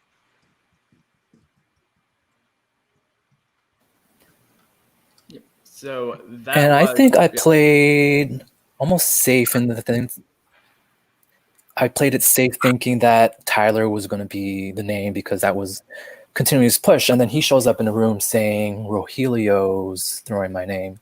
So I tried to lock down. I think there was 3 or 4 of us in the room, and you guys said you'd go with Rogelio. I go into another room, and then Ali started screaming, "Your name's coming up, your name's coming up, your name's coming up." So there were 6 at that point that I thought, if I say I have 4 against Rogelio, that I can maybe grab these other 6 to push it, and then the round ended, and that was it. Yeah, it did. And also something that should be touched upon, which I don't think we discussed, for a while there, after the stream went down, the rounds were very quick. They were far quicker than we typically see. They were minute-long rounds. So there really wasn't a lot of maneuvering to do much when your name was already out there.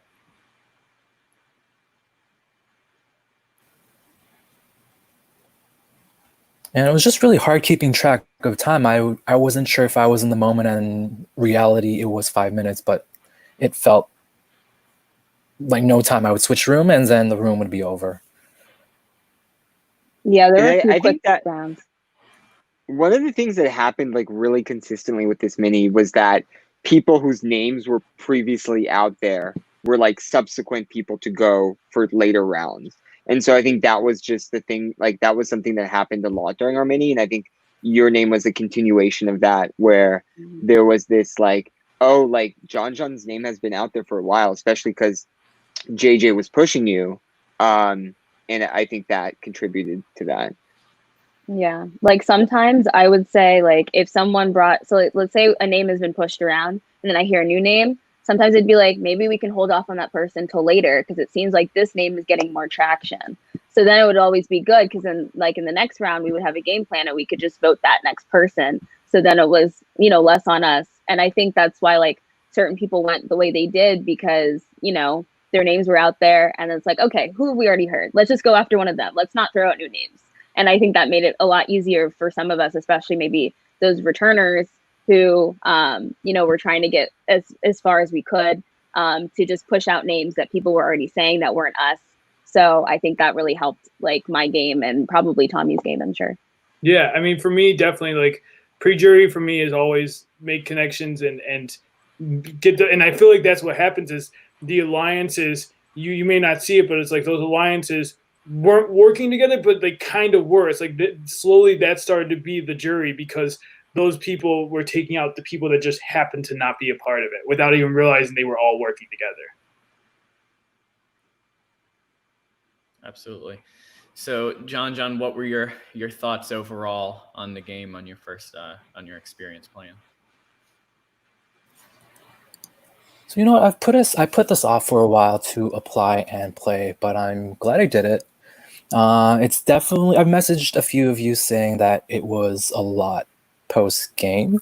I was out at 10:30-ish. I couldn't really follow the game, so I really don't know what happened, but throughout the night I was just running through trying to figure out really what happened. I kind of avoided social media in fears of, because it was my first time playing and just being scared of how my reception would be on the line. So I'm glad that I came on to, I guess, put the pieces together now that I know. Someone mentioned if I was John from Toronto on RHAP, which I am not.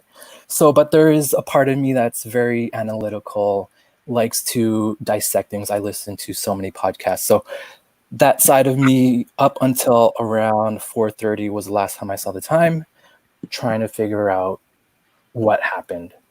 And I think following this game, after I do want to watch the full mini in its entirety to see not just how things went for me, but with how things went for Nathan, with Tommy.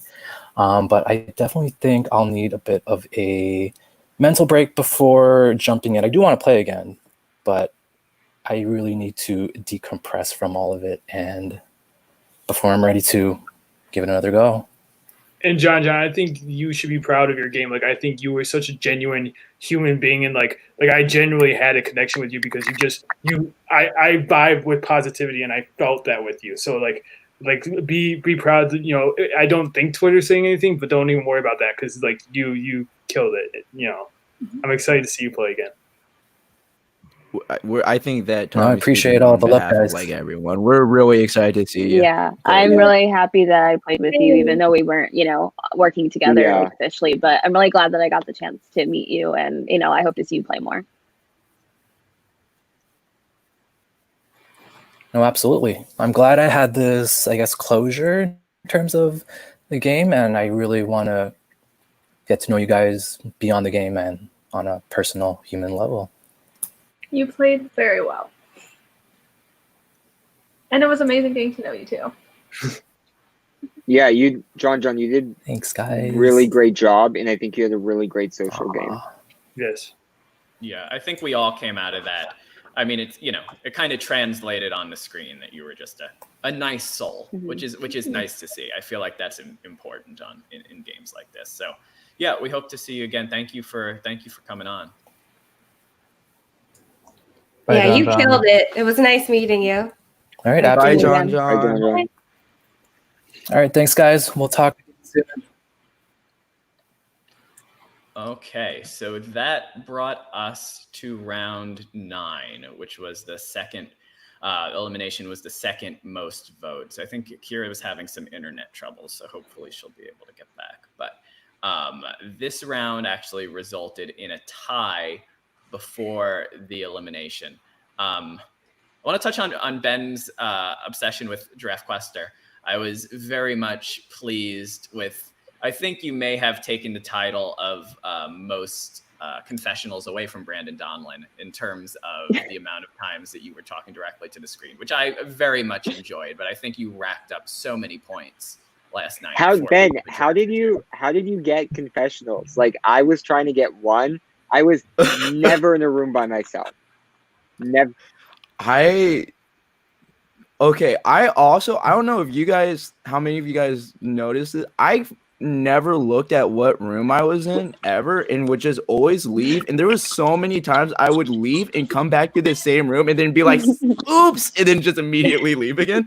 I just kept, I think it was just bad luck. It was like, I just kept finding these like open rooms, and then I always just kind of assumed that I was going to go out. So I might as well just get an easy 3 points, you know, for the people at home. Did you draft yourself? I hope you like played and drafted yourself at least. I didn't draft. Oh no. I don't think the draft went out in time for us. No, so I guess you can write it down. You can write down. Oh, I should have asked. I should have, but yeah, no, I don't know. I looked at the leaderboard afterwards. I think I had like 112 or something. Like I had I had some bonker number. Like I was like, ooh. It worked. I mean, you got that done for the people who wanted you on the team. You definitely took care of them. So we like that. We like to see it. Moving forward, if Ben's ever on, be sure to draft him. He'll get you the points. But yeah, so back to the vote. I mean, it seemed like there were a couple names going around. Tyler again, Rogelio again, but landed on Kira for a tie for the second most votes. Do we know who got the most votes, and do we know how it kind of? Tommy in Geneva, did you guys vote for the person that we said to vote for? Rogelio? I'm pretty sure. Yeah, We did. So we did. So this is Yeah. so this is the round. So the entire game, I've been looking for Geneva. Just to get Geneva, because like my thing is like I love playing with big players, and being like I'm not afraid to go to the end with a big player and be like, listen, I know that you have a higher threat level than me, and that's going to keep me safe in this game. And I also know that you're looking for someone to keep you safe. So I'm looking for Geneva. I finally get my moment, and then Tommy hops into the room. No, I was already in the room. That was because I was having my moment with Geneva. I was like, Geneva, let's work. And then you hopped in, and I was like, well, I guess it's the three of us now. So, but the thing is, I wanted to go to the end with the three of them. I knew that you were a winner, and so I was like, this is perfect. I'll offer them both the same deal. I'll keep you guys safe. Let's go to the end together. And then we start forming like a legit bond. And then we said, so I wanted to get Kira out because Kira was a huge threat in this game. Like Kira had incredible social bonds, and you were throwing out Tyler's name like every single round, who also happened to be someone I was very closely aligned with because we were in the same starting room. Kira, are you trying to say something? Can you hear me now? Yes, I can hear you. Hello? Hi. Sorry, connection is rough. Yeah, so I think I just happened to keep landing on Tyler. Maybe it was just me spreading it around and it was only me, who knows? But I kept hearing other people at least agree with me. Maybe it's because they heard it before. And I was like, I feel like I just have to keep going with this momentum because I think that I can get this person out. Clearly I couldn't, but that's why I kept pushing it, I guess. I was also on board with that, Kira, of pushing Tyler. So you weren't alone. And so I proposed Kira to Tommy in Geneva. Oh, Tyler's here. I proposed Kira to Tommy in Geneva, and you guys were like not willing to do Kira. Like you guys you shut that down so fast. Well, So I had the 6'5" connection with Kira, so I didn't want to do it. But I also didn't know that too. Yeah. And the minute that I brought Kira's name up and you guys didn't want to do her, I was like, okay, she's got people in this game. You know, like she's insulated. And so then we said Rogelio, but we were going to push Kira because we knew that we had 3 solid on Rogelio. And so did anyone push Kira from our group, Tommy and Geneva? Did anyone say her name after that? Because I don't think so. I never got the I don't know if opportunity I to even... bring her name, but I'm guessing that 2 people just randomly put their votes on Kira. Yeah. And that's what it must have been. Did. Mark said, yeah. Okay, and someone else must have got it, and that's what it was. But when Kira left, I was like so relieved because I was like, she's such a huge threat in this game, and like people are sleeping on her right now, and she's like killing us right now. It actually would have been me that round. I voted for myself, and then I think I tied for first on the most votes. Yeah. So it actually would have been me if I didn't do that. Oh, wow. It was Tyler and Rogelio, I believe. And for me, this round was a lot. I wanted to keep Kira because we had that room. As much that room alliance in the beginning, it was like I saw that there was a lot of us still in the game. So I was like, let me just keep her. And then, Neve, you made me nervous when you brought up as a winner because me and Geneva never, we would say, oh, you watched my game. But she never said, oh, she never threw it out there. And when you did, I went, Neve is going to throw that out at 4 and 5. I knew you were, yes, I knew it. So I knew you had to go, and luckily you got dragged. But I knew that I could not work with you long term because I was able to figure it out. I was like, man, he's good, and I knew you had me clocked. And that's really smart because I totally would have done that. I totally at 5 I would have. You're gonna let a winner get to the end? He won the last game, like last week's game. So that was smart. But yeah, I was surprised that no one clocked that you had won the last week's private for me game. I didn't want to say it because I knew that if Tommy went, I would be next. So I was like, I'm just gonna keep Tommy because Tommy seems to be a solid ally, and I'm not gonna throw him under the bus unless he throws me under the bus. So that was kind of yeah. I felt me and Geneva final 2. That's what the people wanted, and that's what I want. I'm like, you saw in my first game with JD, it's like, if I can't win, I want the people I want to win as well. Like that's what I care about. So I was like, Geneva's all the way. But I was like, yeah, that was the thing is, Neve, I was aware that people were going to do that. I mean, I was fearful that Geneva was going to do that. I was fearful she was going to bring it up, but it was so clear to me that you were going. Like, I don't know why. I just was like, he's got me, and he's going to do this. Because that was the first thing I said to you when we were like really talking. I was like, oh, by the way, I know you've won this game. Like, yeah, no, that was smart. I knew I needed that to be my final 2. I knew it couldn't come out early. Like, I knew it had to be something that I said, I needed it to be my point, not someone else's point against me. Mm-hmm. Yeah, I mean, it's kind of crazy because you see people getting called out all the time for playing before, whether they're the first boot or they go to the end. It's insane that people knew and you managed to go the entire game without it being said that you had won last week. Like, I mean, there is definitely luck involved there because I feel like if it went out first round and somebody started spreading it, you would have been in serious trouble. I think that speaks to Tommy's social game though, where like all the people who knew, like when I saw Tommy up there, I'm like, I'm bringing that up like round 1. And then I met Tommy and I was like, oh, I can work with Tommy. Like we can do this. So I had like no incentive to bring it up that early. And I think that speaks to Tommy's social game where like everyone who knew, they knew, but we were all working with Tommy, so it wasn't in our best interest to say anything. And I think Geneva being a last minute fill-in was the best thing for I think her coming in and now we had each other. And I think for her, I hope for her too, having me in the game, I think both of us needed each other in this game, and it worked out just like, the fates aligned. Mm-hmm. But I think the people, like, I know I read things of people being like, well, did he, like, was it really that big of a move? Because people didn't really know, but like people did know. Like I think, yes, maybe not everyone in the cast, but it was out there and it was public information for anyone to pick up if they wanted to. And that's kind of why I recognize Tommy as a past player, but I must have missed the end of the game because I didn't realize you were a winner. Well, and I specifically didn't really mention much because I started getting active on the Twitter and the Facebook, and I specifically didn't mention how I placed. I said things like, "Oh, it was nice to get." Like I think I might have mentioned final 2, but I didn't mention that I won. I tried not to. Mm-hmm. Yeah, I think I think one thing for me too, just like generally kind of touching back on what I said earlier, I think it's that blend that we had returners who played in privates and, you know, returners who have played in these patron minis.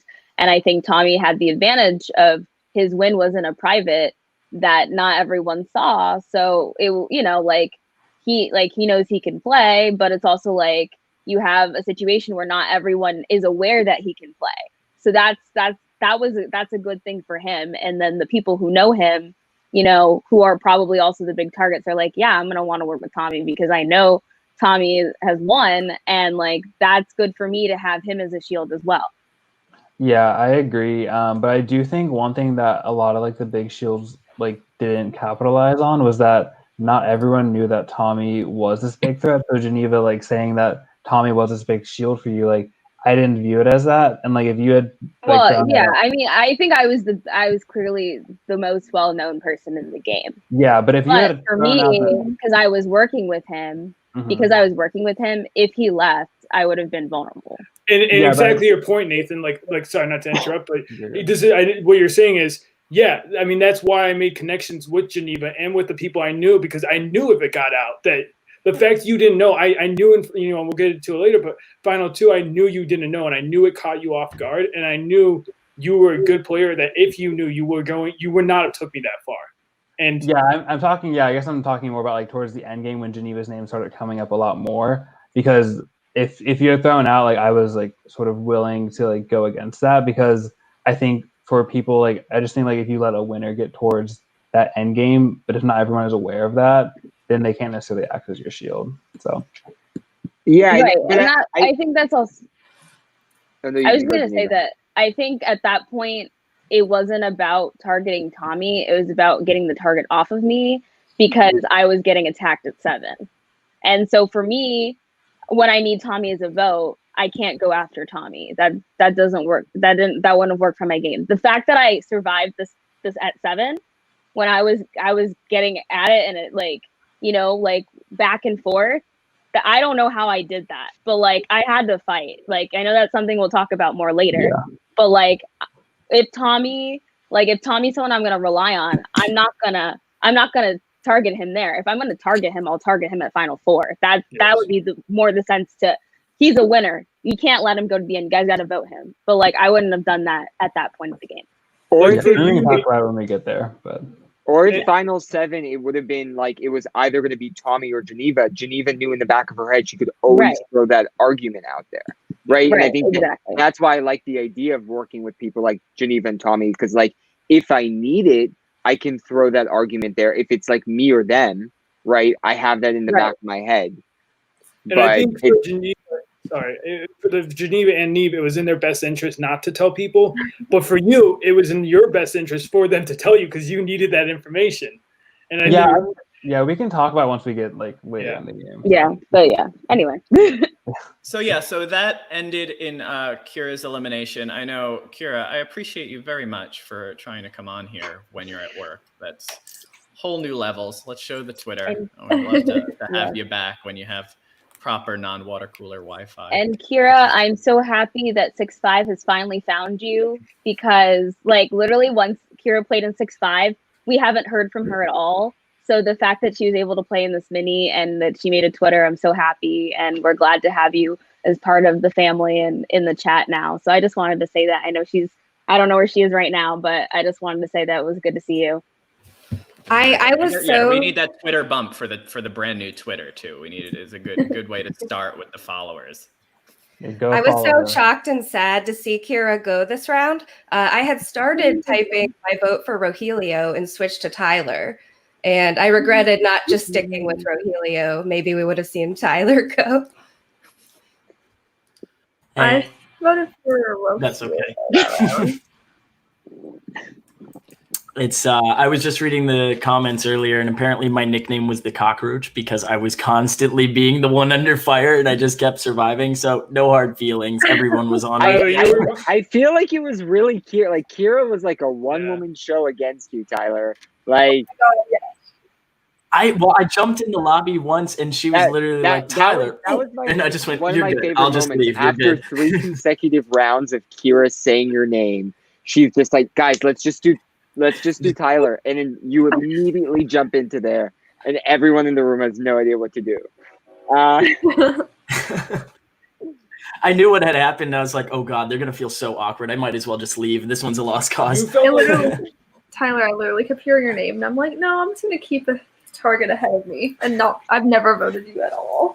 Well, thank you. I appreciate that. The same thing happened last time with me. There was a guy, Craig, who was like, his name just kept coming up in our game. And it was like, that's how I felt with you. I was like, he's just a person we can put, like, people can throw out, but it was always like the fake. It was always something else. And we're like, we can get him later because now we put a threat on him that at like 7-6, which is what happened that Nathan did, was like, it was easy to be like, yeah, we have to take Tyler out because he has a great story if he gets to the end.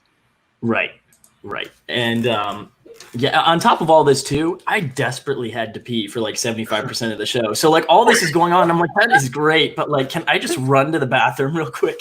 So there were a couple parts you can see me. I'm just like bouncing and stressed out, not thinking about the game. So I think next time, as long as all of that is addressed, I think I'll be able to handle my situations better. Absolutely. So going into this round, it was history can't repeat, and you would be nominated the next round as well if you vote for the wrong person. But it resulted in Tara's elimination. I want to touch a little bit on Neve's game because you were another one that I was curious as to whether people would recognize you, because the international mini of the private minis was probably the most successful one that most people watched. And you, at least for the early game, pretty much ran it. Like, you were calling the shots for a large majority of that game. And I thought, I mean, you know, especially me doing the after show after, I didn't even realize watching it, like how much of an impact you had on that game. And then when you came on, everybody was like how incredible you were and you know, talking about your game. So I was very curious how you were going to play this time. So I wanted to get your thoughts here because it seemed like it was a slow cup first few rounds, but it seemed like you started to come into your own here or a few rounds before. Yeah. So for those of you who don't know, I was in, Mike's here. Hey. For those of you who don't know, I was in the international private mini. And basically my experience with that was very different because there was a lot of pre-gaming going on. And I was able to like successfully maneuver myself into a pre-game having with people who had played, having never played before. And then like my shining moment was finding 2 LOSs and then being like running the entire safety chain round, making sure all my allies were safe, and then immediately getting voted out the next round because I exposed who all my allies were. And so what I really wanted to do, because I knew that I hadn't been on a patron mini, is I really wanted to take time and like have people forget who I was, and be able to come in here with like not people being like, oh, you played before, when I got to like 12.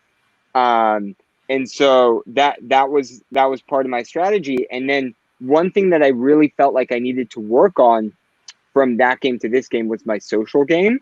I think that was something that I put a lot of emphasis on, where my first game was really strategic.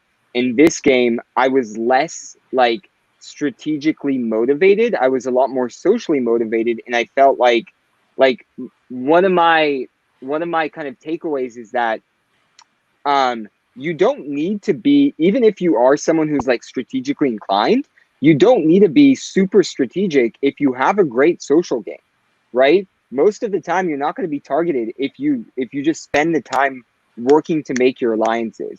And so I was in a really good position because the people who I wanted to be on the jury, I wrote them down: Geneva, Tyler, Jessica, Ben, Nathan, Allie, Mike, and Tommy. That was my list. Every one of those people made it to jury, with the one exception of Allie, who was my downfall, which we'll talk about later. And then Rogelio, I guess, kind of took me and Allie's spots there. But yeah, I think that was kind of the biggest change for me, was I really spent the time making those social bonds. And I'm glad that Tyler's here and we're getting some like room 2 representation, because room 2, we had each other's backs. If you go back, and I think we were like, the loyalty there was like off the bat. We all had each other. The only person who went home pre-jury, with like the exception of me getting dragged at the end, was Bremner, who got dragged out by Susie. And so we had each other's backs, and then I used that to form other relationships with people like Tommy and Geneva. I felt good with Ben, Ali. You know, we were super, super close. Mike, me, and Marky had a thing. Nathan, I'd seen you in a lot of rooms. One thing I had did this game that I didn't do my previous game is I made like this list of how many meaningful interactions I had with everyone, to give me a better sense of like who's good with me and who I should target the next round. So, so by the time I left, the people who I had the most meaningful interactions with were all the people that were going to jury. So that was so I think that was the biggest change, shifting from focusing on strategic and finding LOSs and doing all that stuff to really focusing on the social game this time. Neve, don't sell yourself short on strategic, though. I think it takes a strategic player to be a social player. I don't think it's one and the same. I think they're interlocked, and I think your strategy, you just change the strategy to a social strategy rather than an LOS strategy. Yeah, and I think the other thing is I was pretty much responsible for Christine going home, Susie, JJ, and John like that 4 consecutively. But I guess the difference was that when I was making moves in my first game, it was all about kind of like being in control and like having things go my way. This game was more of like, I'm putting it out there. If it happens, it happens, right? But I just want to keep I just want to make those social bonds so that in the end game I have the ability to really play the way I want to play, right? Yeah. And one experience that I had that was that obviously hasn't been broadcasted was I played like this Big Brother Zoom game with my international cast. I ended up doing really successfully in that, and basically that entire game, what had happened was I was like, oh, all of these people, my friends, I'm going to be like myself. I'm going to be really assertive in everything. And what happened was I was so connected with everyone in the game that every round my decision was like, who am I the least connected to, right? Because I knew that basically after we got to 5, I was like, everyone's going to take me to the end. And so it was just like, who do I vote out that's going to hurt the least at this point in the game? And that's kind of what I'd like to do what I was setting up to do at the end of this game as well. Yeah, it was. I actually compared it a little bit in my head to Raymond King, who we know has played a few times, and that he had a very similar thing. Is that his first game, he basically controlled it. Like he controlled most of the game, and then it came out that he was controlling it, and he got voted out shortly thereafter, even though he was playing an immaculate game. He came back the next time and slowed it down and did not want to control the game early to not fall into that same category, and ended up leaving like mid-game. So I thought it was very similar, but I think, Neve, once again, I was impressed because I was watching you during the game because I knew your history, and I was impressed that you knew to scale it back and try to play a different game, and you couldn't do the same thing again. And Christine, the Christine vote was really the first time I felt like, okay, I have control in this game. And up until then, I was like, let's just let whatever happens happen. Like keep myself, keep room 2 safe. And then start scale up, ramp it back up, and then ramp it down, and then ramp back up, right before the end. Absolutely. So going into this round, then, so like we said, it was history can't repeat, and this resulted in Tara's elimination. So how did we get to the Tara elimination? It seemed like this was the first time Nathan's name came up a little bit. Mm-hmm. But how do we get to the Tara? Yeah, so my favorite moment was immediately when the round started. I think I was in a room with like 5 or 6 people, and Geneva immediately pops in just to make sure her name isn't out there, because I knew that like her name might be going out there. And so it was really funny seeing her face. Are y'all saying my name? But yeah, this was the first time that I really heard my name going out there. And I also didn't really have a connection with Tara, so I was pushing her a lot.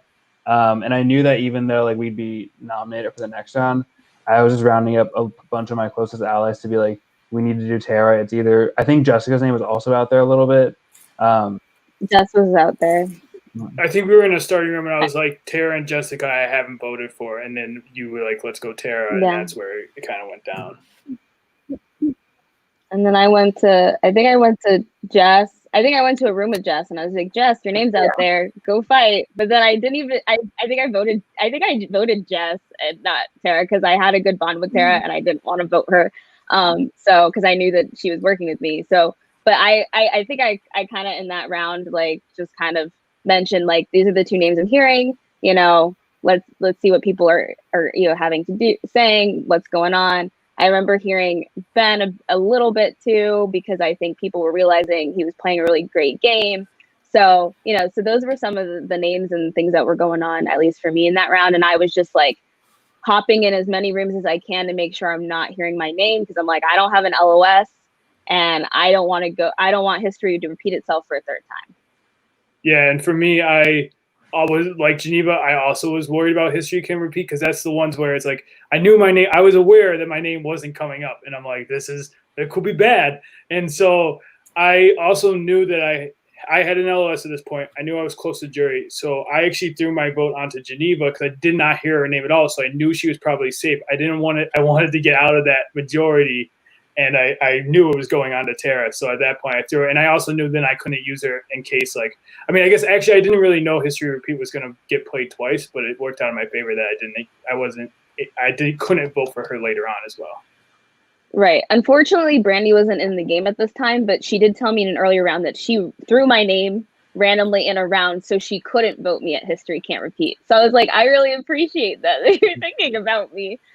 Just because like I noticed, I think there was a game where basically when Charlie had played recently, he told people, vote me, I'm going to play an LOS or whatever. And I was like, what is Charlie doing? But that was smart because History Can't Repeat, that wasn't a situation he had to worry about because people wrote his name down.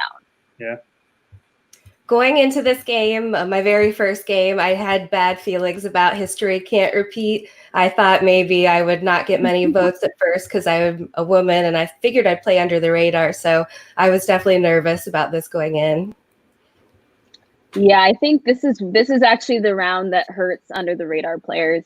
So, and the social players, I guess I'd say, because then people are like, oh, wait, I've never written their name down. Let's do it. And it's always unfortunate because it's like, maybe if this round didn't exist, would they have written your name down? Maybe not, you know, but it gives them that opportunity. It's like, oh, okay, who are my options?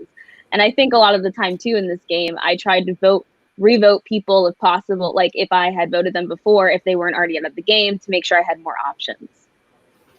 I was trying to go for Nathan at first and it wasn't working. At one point I was like, whoever, Tommy, I don't care, but just couldn't get the numbers.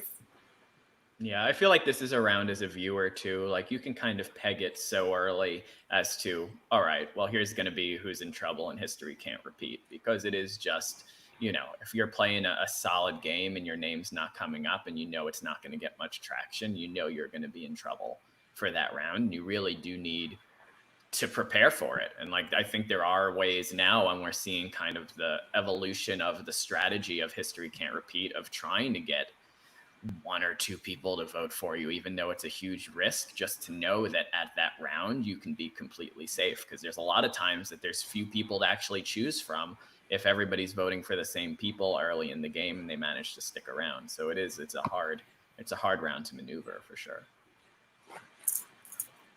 So Tara, what were your thoughts overall on playing your first mini? I had such a blast. I've never played any sort of ORG or anything like this before, and I was just really nervous having so many people watching me. I'm excited to play again and be less nervous, and hopefully follow Neve's advice and make more social connections and bond more in the game. And I'm just excited to put myself out there to the Sequester and RHAP and Terran's Robot Army and all those communities. I love them. Absolutely, and we love having you. And we love the Terran shout out too. We love Terran. Yes. Thank you for joining us, Tara. Hope to see you Thanks again. for having me. It was great meeting all you guys. Bye-bye. Great game. All right, so that brings us to the last round before the jury. The nominees for this round were Nathan, Allie, Neve, Jessica, and Tyler, and this was a drag round. And this round resulted in both Allie and Neve's elimination. This was a tough round to watch. I want to touch on your game a little bit, Allie, because we haven't done it too much. You're a delight to watch every time. I don't think that there's anybody who could possibly ever not enjoy watching your game. Oh, thank you. I gave I like also so many. appreciated all the shout outs, which Yeah, I gave so many shout outs last night. I mean, it's nice as a member of, someone who's like really integrated in the community to be like, oh, look, they got a shout out. They got a shout out. This is great. It's so nice.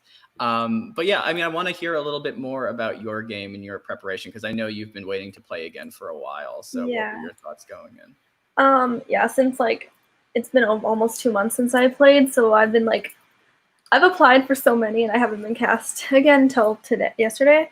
But like, I was trying to play like harder and maybe a little more aggressive than I did last time, even though I was first year last time. And I actually went out on History Can't Repeat, so I was a little nervous during that round. But yeah, I tried to play a little harder, but during final 11, I should have been a little more aggressive during the tie, because I think that was my downfall. But I was just trying to be as social as I could, because usually in like other orgs too, because I play a lot of those, like I try to use my social game as my advantage, and usually that gets me far. So yeah, I think my only downfall was just like not being as aggressive in that round, which next time I'll play a little harder with that. Yeah, I mean, that's kind of the thing is, similar to how we were talked about, you could kind of pick out who's going to be a target at History Can't Repeat. You can also kind of think about who's going to be a target, in a drag round, just because unfortunately the meta now is that you're going to try to take a nice player because they probably won't drag bitterly and that sort of thing. And we thought it might be an issue, and it's hard, it's hard to avoid. What was everybody thinking in this round? Obviously it was the tie between Nathan and Allie, but how did we get there? Yeah, I had made really promises. sad. But go. Oh, sorry. I had made promises with all of the people on the block, and really this came down to who isn't going to drag me, or who will have someone else that they rather drag. And honestly, I was throwing my vote. Allie, I did not think you were gonna get voted out. I think the other thing is that the other thing is that me, Tyler, and Jessica all had each other's backs, and we were all from that same starting room. So we knew that like we weren't going for any. So we knew it was either going to be Allie or Nathan. The thing is that me and Allie were also working really closely in this game together. And so I really wanted it to be Nathan, but Nathan and I saw each other like in every room that round. And I was like, oh, he's definitely going to drag me if he's gone, if I vote for him. So I think that was part of it as well, where I was like, okay, can't do Tyler. And so I was just in like a terrible situation, because I legitimately thought that Tyler, Jessica, Allie, and Nathan would drag me that round. So and I was the only other nominee. So it was a very, very difficult round. Yeah, I figured that people threw their votes for it to end up on a tie between me and Allie. Like I don't think that you fought for it though, because I'm not gonna lie, I was going to vote you first and I was gonna protect Allie, but then you popped up in my chat and you just made this heartfelt plea, but it just seemed so genuine. I was like, okay, and I swapped it over to Allie after that. And that's what Allie, the one you came into my room and you were like, I'm not gonna drag any of you guys, and I was like, no, and I tried so hard to save you after that. I can't remember who else was in the room, but I tried so hard. I was like, that just proves she's loyal. I'm like, we need to keep her, and I was the only in my room. I was the only one that voted. I couldn't. It sucked because I was like close with Nathan, I was close with Allie, and I'm like, because I felt like when me and Allie were in rooms together, I just light up. Like it was like we were just like the two little goofy ones. I'm like, we need to keep more goofy people in. No offense. I did want that. So that was something I wanted to bring up, because I mean, I actually mentioned it last night. Like whenever you two were in a room, it was so much joy and so much happiness. Like I loved the combo of Allie and Tommy together. But then obviously Tommy went down the dark side and became very serious quickly thereafter. Yeah, basically after this round, we got serious, Tommy. This was the hardest round for me because I was like, I don't want to vote Allie at all. But then I was also, you know, in a room with Nathan, and like I feel like he was giving me some hints that I could have been a potential drag option. And I was a little nervous about that because I didn't want to get dragged. And I was like, I don't want to vote Allie, but like I feel like she won't drag me, so it's the risk that I'm gonna take. But then like but in the actual vote, like I didn't even vote Nathan or Allie. I threw my vote because drags scare me. They scare me. So I was like, I'm not voting either of them. So when it was a tie, I was like, are you kidding me? And between them, like what am I gonna do? And at that point it was like, well, and then I think also this is something I think we might talk about a bit more, but I think like Nathan was also emphasizing the whole POC connection. And so like I was trying to stay true to that as much as like I could in the game. So that was also something I was considering. But then I was also like, Allie's so loyal and I really want to play with Allie, but I was just like, she's not going to drag me. So I'm just going to throw my vote on her because there's a risk Nathan will, because he might feel like I betrayed him in some way. So I was like, okay, I'm just going to vote Allie and hope she doesn't drag me. Yeah, I was pushing Tyler that round, and when I did get in the tie, I popped into a room, and I think it was Tyler, Geneva, and Mark, and I was hinting to Geneva and Mark specifically saying, I don't know who I'm going to drag. I might drag someone I was close to, but I might also drag a big name, because I figured just be a little bit wishy-washy and say, I'm open to both. I don't know. I think I probably wouldn't have dragged Geneva. I probably would have went more for Mark since I was voted for. But yeah, the second that Tommy wrote down my name, he was on my bottom list. Like immediately I was like, I'm willing to let him go at any point now. And so yeah. But it felt like you stuck, I felt like you stuck with me at the end game though. I thought that too. I was like, he's not gonna trust me, but it felt like once you, me, and Geneva locked in at the finals, you were with me. Well, so the reason which is also something. Yeah, the reason why was because I pushed Geneva, and like the second history can't repeat itself. And so I felt like, between both of you saying that you wanted to work with me, even though I was willing to vote both of you out, I felt like I might as well capitalize on that and take out other people that, if people are publicly pledging their loyalty to me, then let's not target them and let's go for someone else. So. And I didn't know you came after me in the second one. So that's why I was still loyal to you. And I think this is something we'll probably talk a bit more about later.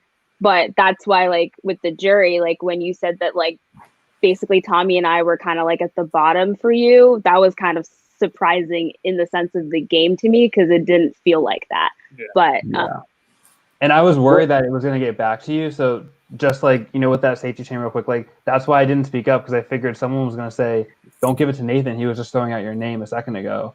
But one question that I had about this round is maybe I just have never seen this before, but usually when there's a drag round, there isn't like a safety twist right before it, right? Because there was only 5 people that you could have voted for. Has that happened before? Is that super common?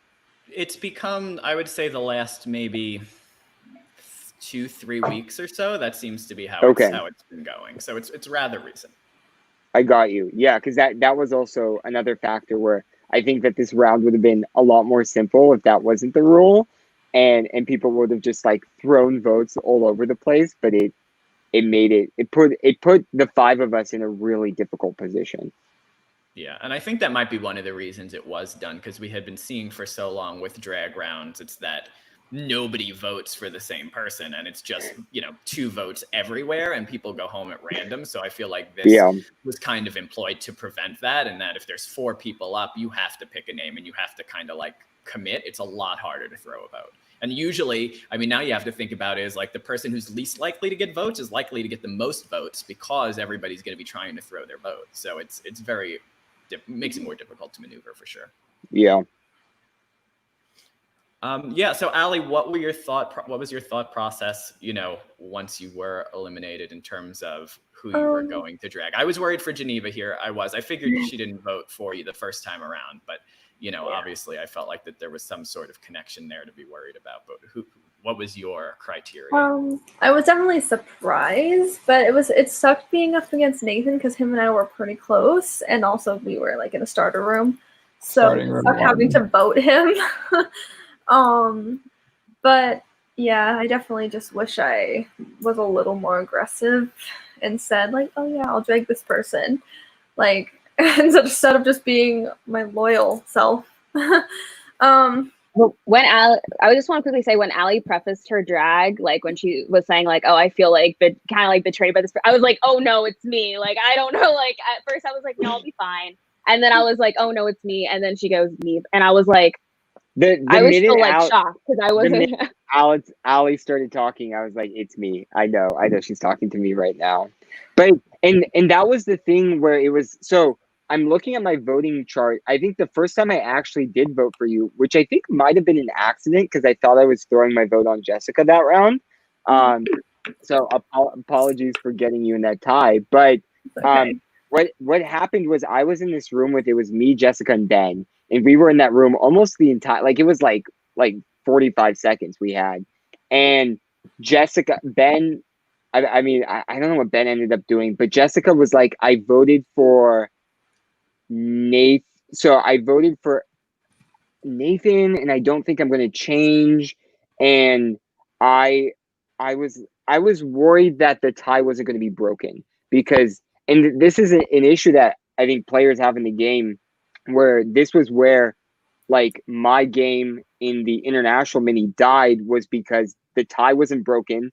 I was the person that had the power to break the tie. And then my closest ally went home, and then I went home like 2 rounds later. And so I think that was kind of at the back of my mind. I was like, the tie's not going to be broken.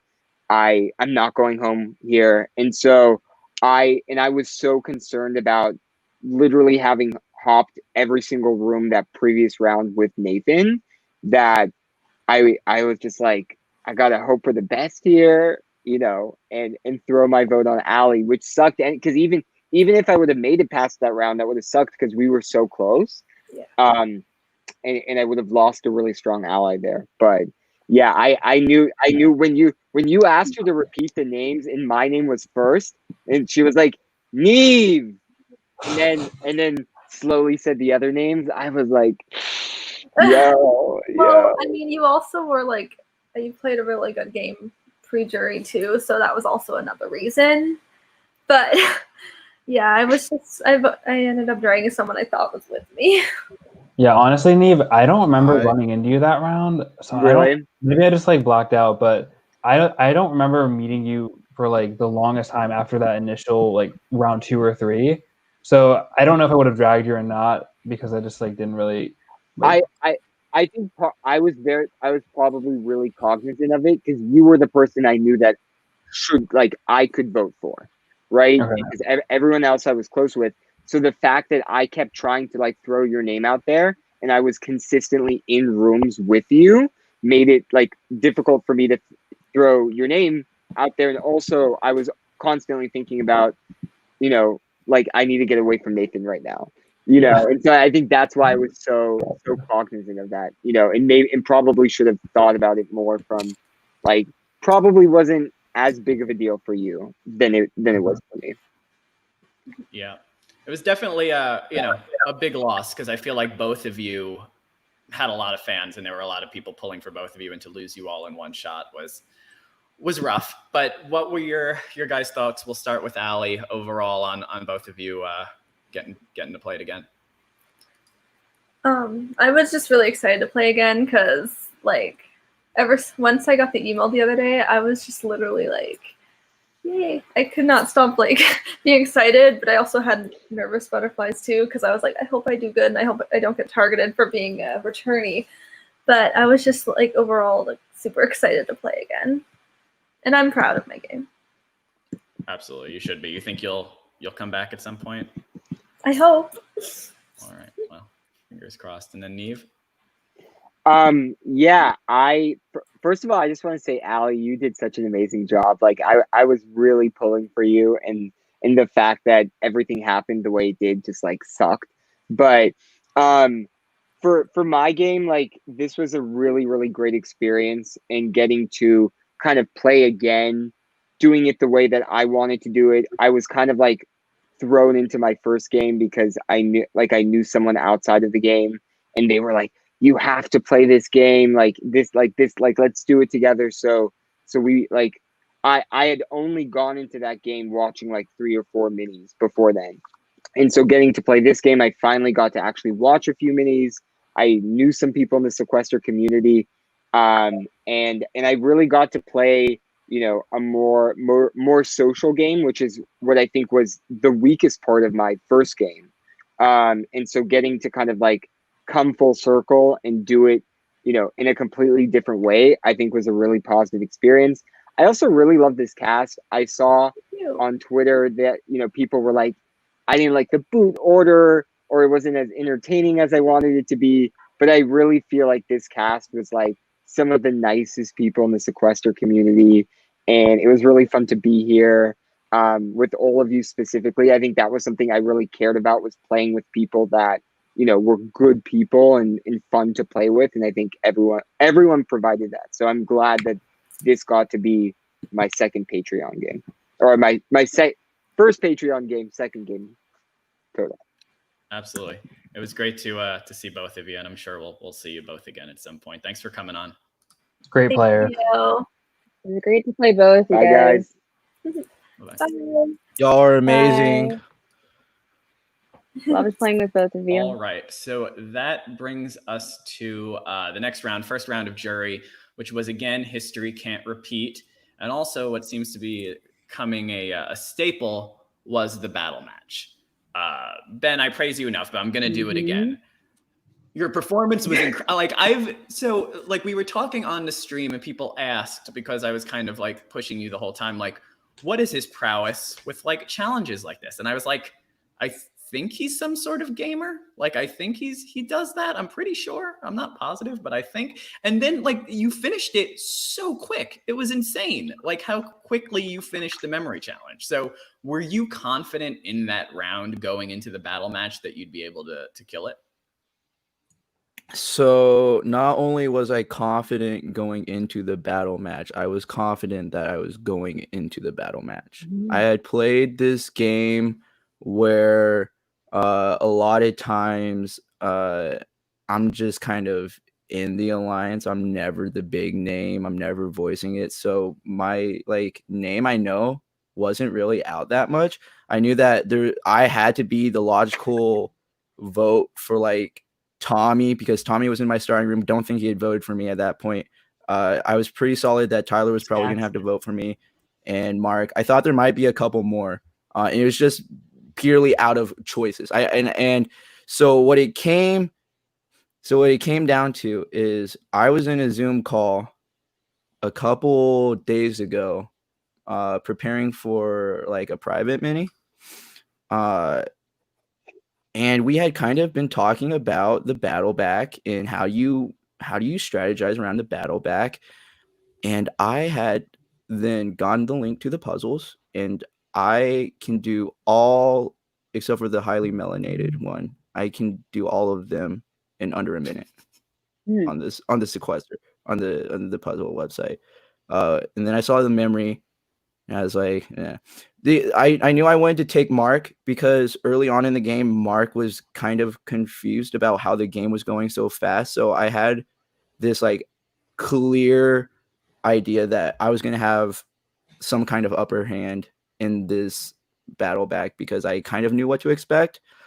But yeah, no, I do play video games. I just have a decent memory. I think I got lucky with how I was flipping some of the cards. I got a high variation really early. But yeah. It was very impressive. So I mean, in terms of the vote, it was Ben. You only 3 votes though. So Tyler, Tommy, and Mark. Yeah, tell us a little bit about what the thinking was voting Ben there, because my thought process is you have to be aware of what you're voting someone into in terms of. I feel like that round you just have to target someone. My approach would be I've never, or I haven't been really, I don't think, in a round like that, but like target someone with bad Wi-Fi. Like that would be like whoever has the worst camera, I feel like, is who you have to vote for, just in case. But what was the thought process there voting for Ben?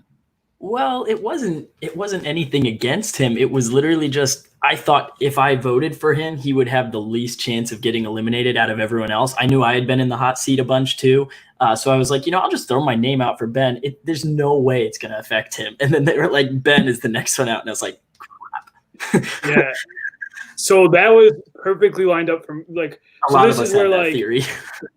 Yeah. So when this is where I wanted to kick up my game, like jury after jury, like Louie preaches this this is, and I felt like I needed to start to take control a little bit more. I was scared of Ben. I was really scared of Ben, and I felt like this was scared of that sock even if he came back and battled back, my rationale was put him in. If he wins, bigger target. The people will realize that Ben is, because I felt like he was playing really good, but still kind of under the radar, that I wanted to get his name out there into people's heads. Yeah, I think Tommy even might have mentioned Ben, like, I think 2 or 3 rounds prior. So, like, I think I was aware of that. So, like, I knew it was going around, but I was like, I'm not voting Ben. So I threw my vote because I'm like, this is my least favorite round, of course.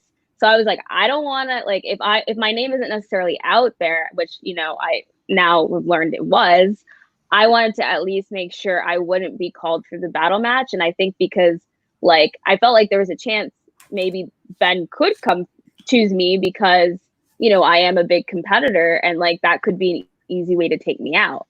But also I wanted to show loyalty to Ben by not voting him. So that was another reason I didn't vote him in that round. Yeah, and I heard Ben's name coming out a lot, and so I was pushing for Geneva just because I thought she was one of the better players left that I hadn't voted for. And I felt like I could get more traction on that, and I wasn't really concerned about the battle match so much. I was just focused on trying to take out a target and protect someone that I was working with more. Because I felt like Geneva and I started off really well, and there was like a dip in the middle of the game where we just never really connected until around when I was getting voted out or getting voted in the tie. So I felt like there was a big period of not speaking with her and not having that relationship. Whereas Ben, I saw a lot more consistently throughout the game. And I feel like I felt comfortable pushing Ben so hard. I did have that LOS. So it's like I knew if he called me, I could just play it and I wasn't going to go into the battle back. That is true. Yeah, you had announced that a few rounds earlier in the room that you had an LOS, but you just kind of were able to sit on that for basically the entire game and not have to worry about a few rounds. Like there were a few rounds post jury like this, like the safety chain, which you would have known and specifically been able to take your name out of if you were the one on the losing end, which I think was helpful. But yeah, so after the battle match, Ben defeated Mark. And then we had a bit of a break once again because the stream went down. And then we went the stream went down and didn't come back, but we went directly into the safety chain. Now, I have been, pushing the safety chain so much because it has been pure entertainment for so many minis now since it began. You guys flopped. That's okay. Not all of them have to be super entertaining, but it was kind of just like, going down the line, picking the next person, telling everyone to pick the next person and just doing as you were all told, which is, very nice, cute. It was a nice cast. Let me know how you all got there, why nobody decided to break ranks. And does anybody regret not breaking ranks as it led to the Rogelio elimination? So for me, Michael. Can't hear you. Eliminated Rogelio and it was between him.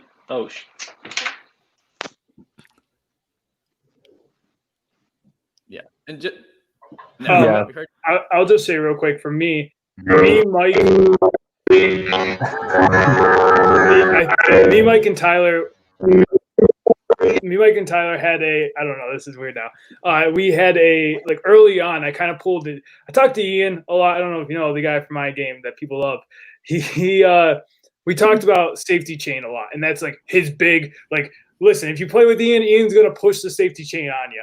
So I knew he was like, you have to plan for that. So I talked to Tyler and Mike early on, and I was like, us three, give it to each other.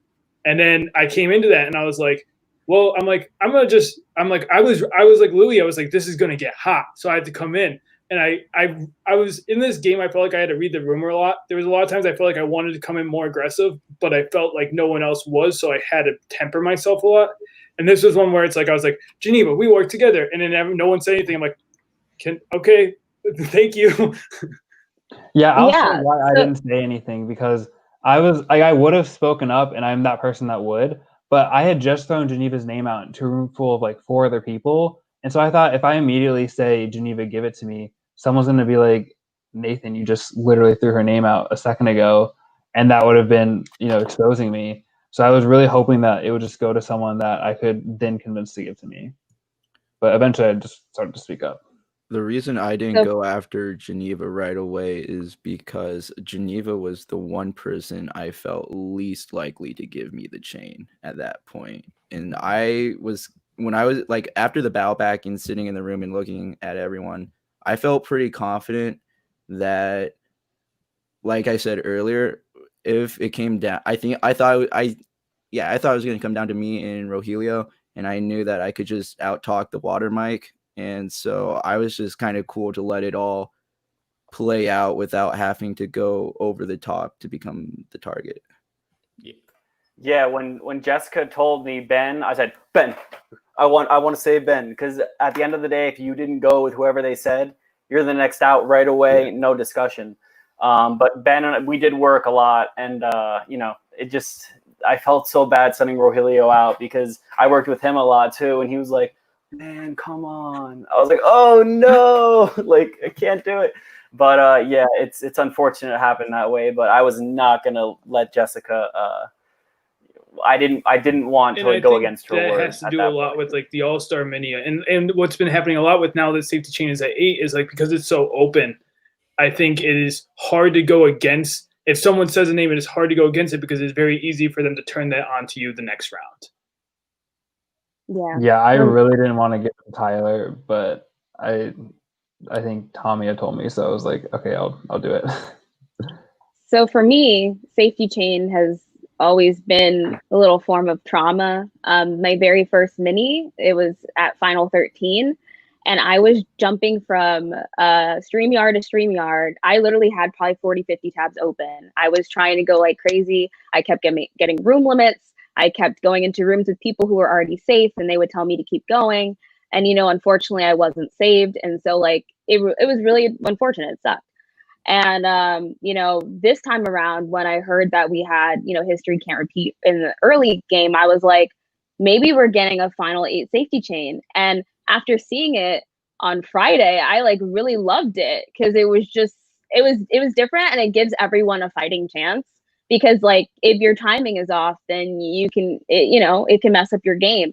And so for this one, I was like, I felt like this could be a round that people could easily get rid of me because they could just be like, oh, well, we're not voting her out, but we could just choose not to give it to her. So I was really, really grateful the wheel spun on me because I didn't think it really was. So that was really shocking. So some of you probably always saw my face like, because I was genuinely shocked. At that point, I knew that Tommy was my closest ally in the game, so I was going to save him. And then Tommy was the first one to speak up, and I was like, okay, none of you guys are fighting Tommy on it, so sure, it's going to go to Tommy. Audrey, just give it to Tommy.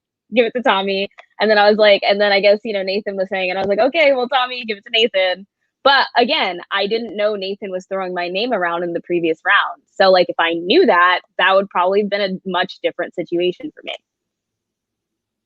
Yeah, and it also seemed like, obviously, there's always, cause and effect and results from what you watch the previous night, right? And we saw what happened the previous night where, Dina did not follow the order that she was, told to her, and it resulted in her being eliminated the next round. So I definitely understood where you all were coming from after just seeing that. You probably don't want to upset the apple cart and cost yourself the game, I would think.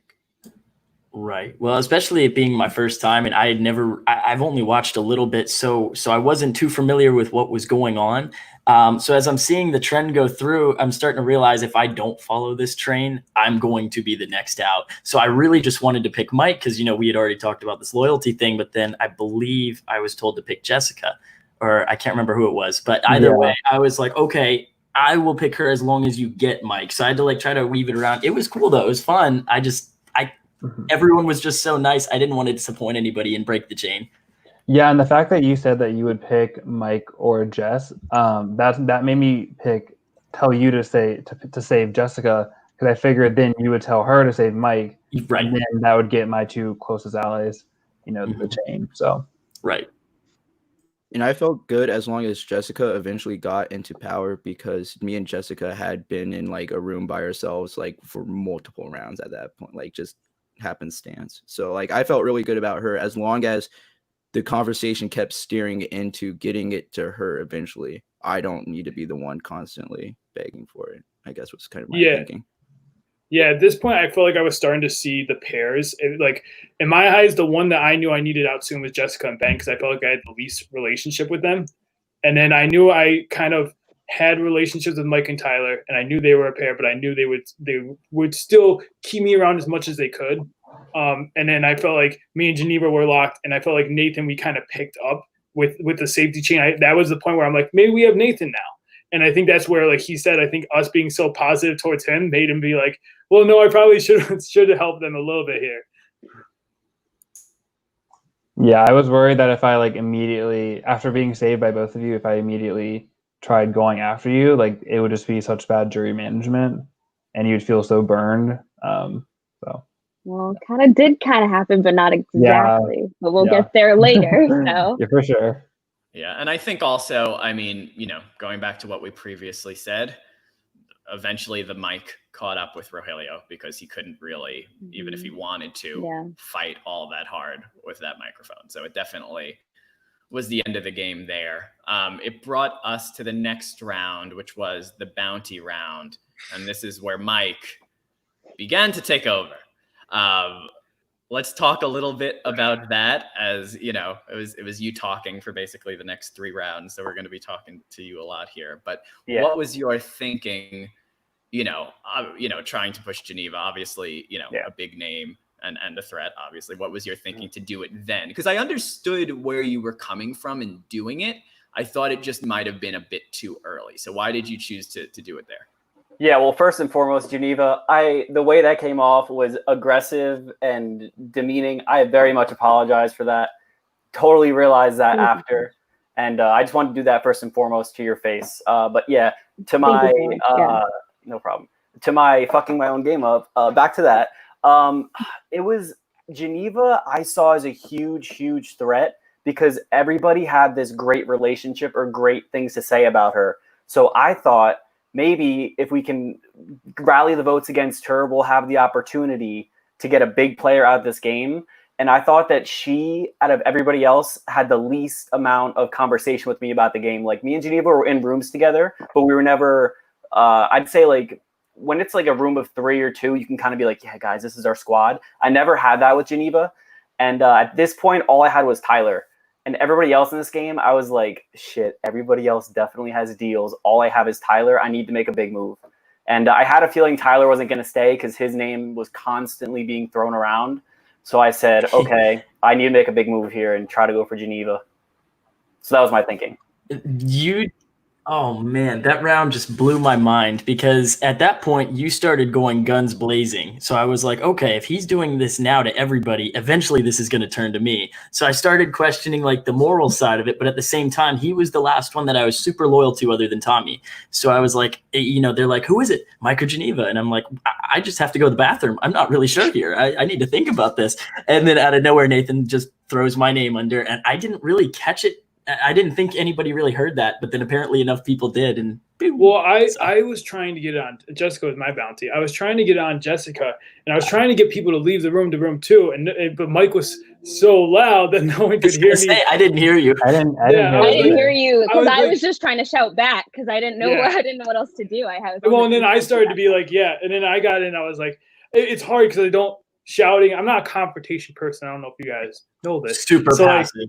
I'm yeah. with you. So shouting is, I'm but it's not like I'll either, speak, but I'll speak up when people like we'll get into it at 4 is like I think game is game, and it's hard when for me I don't like when I have a line and I don't and I'll speak up when I think the line is getting blurred. And so I was close to Mike, but here was the point where he was starting to lose me because I felt like he wasn't giving Geneva, and I get it. It's a game. Like I get it. He wasn't giving Geneva the chance, and I get that's a strategy, but it made me way more loyal to Geneva in this moment. And I was like, Geneva, we have to we're in this, And I was right.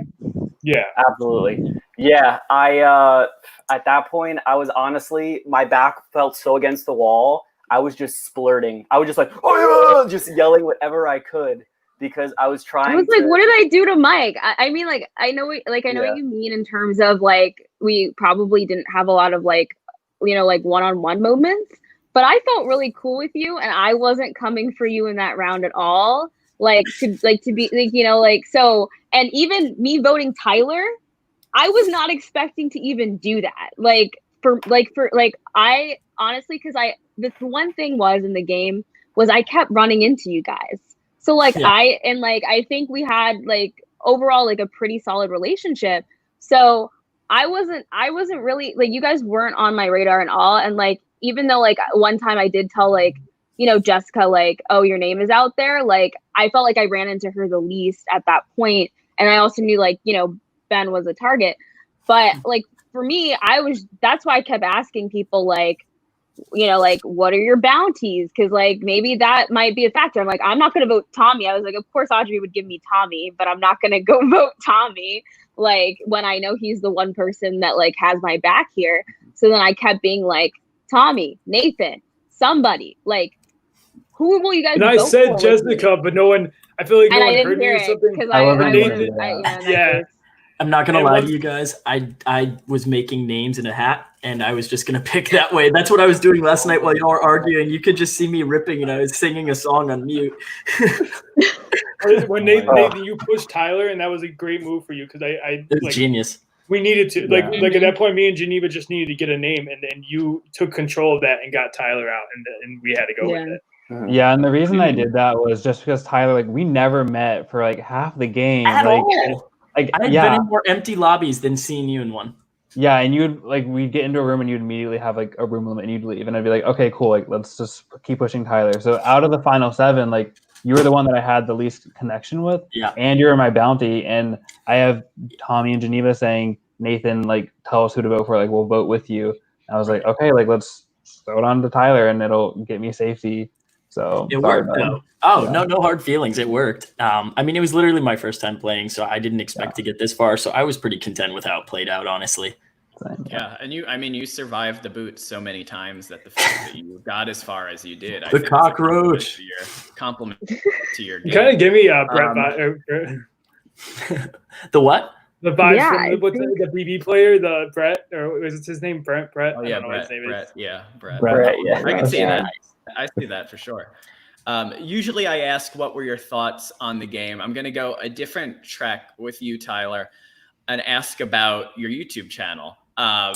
Because here's the thing, and maybe I'm naive to the world. I didn't know what ASMR was until I got into Sequester, and TR had to do it in a 7 Deadly Sins round. And I was like, what is going on? Why is he whispering? And I was so confused. And then I was introduced into the world of what this is. So I would like to be introduced into the world of how you got into it. And feel free to plug your channel. Oh, of course. When I was 18, I worked in construction. I could not sleep at night. No matter what I listened to or what I did, couldn't rest. I stumbled on ASMR. And it stands for Autonomous Sensory Meridian Response. It's basically have you ever had a tingle go down your spine that feels really good? That's what it is. And so you can make YouTube videos that basically trigger it and make it a recurring thing. So I've been listening to it for about 5 years.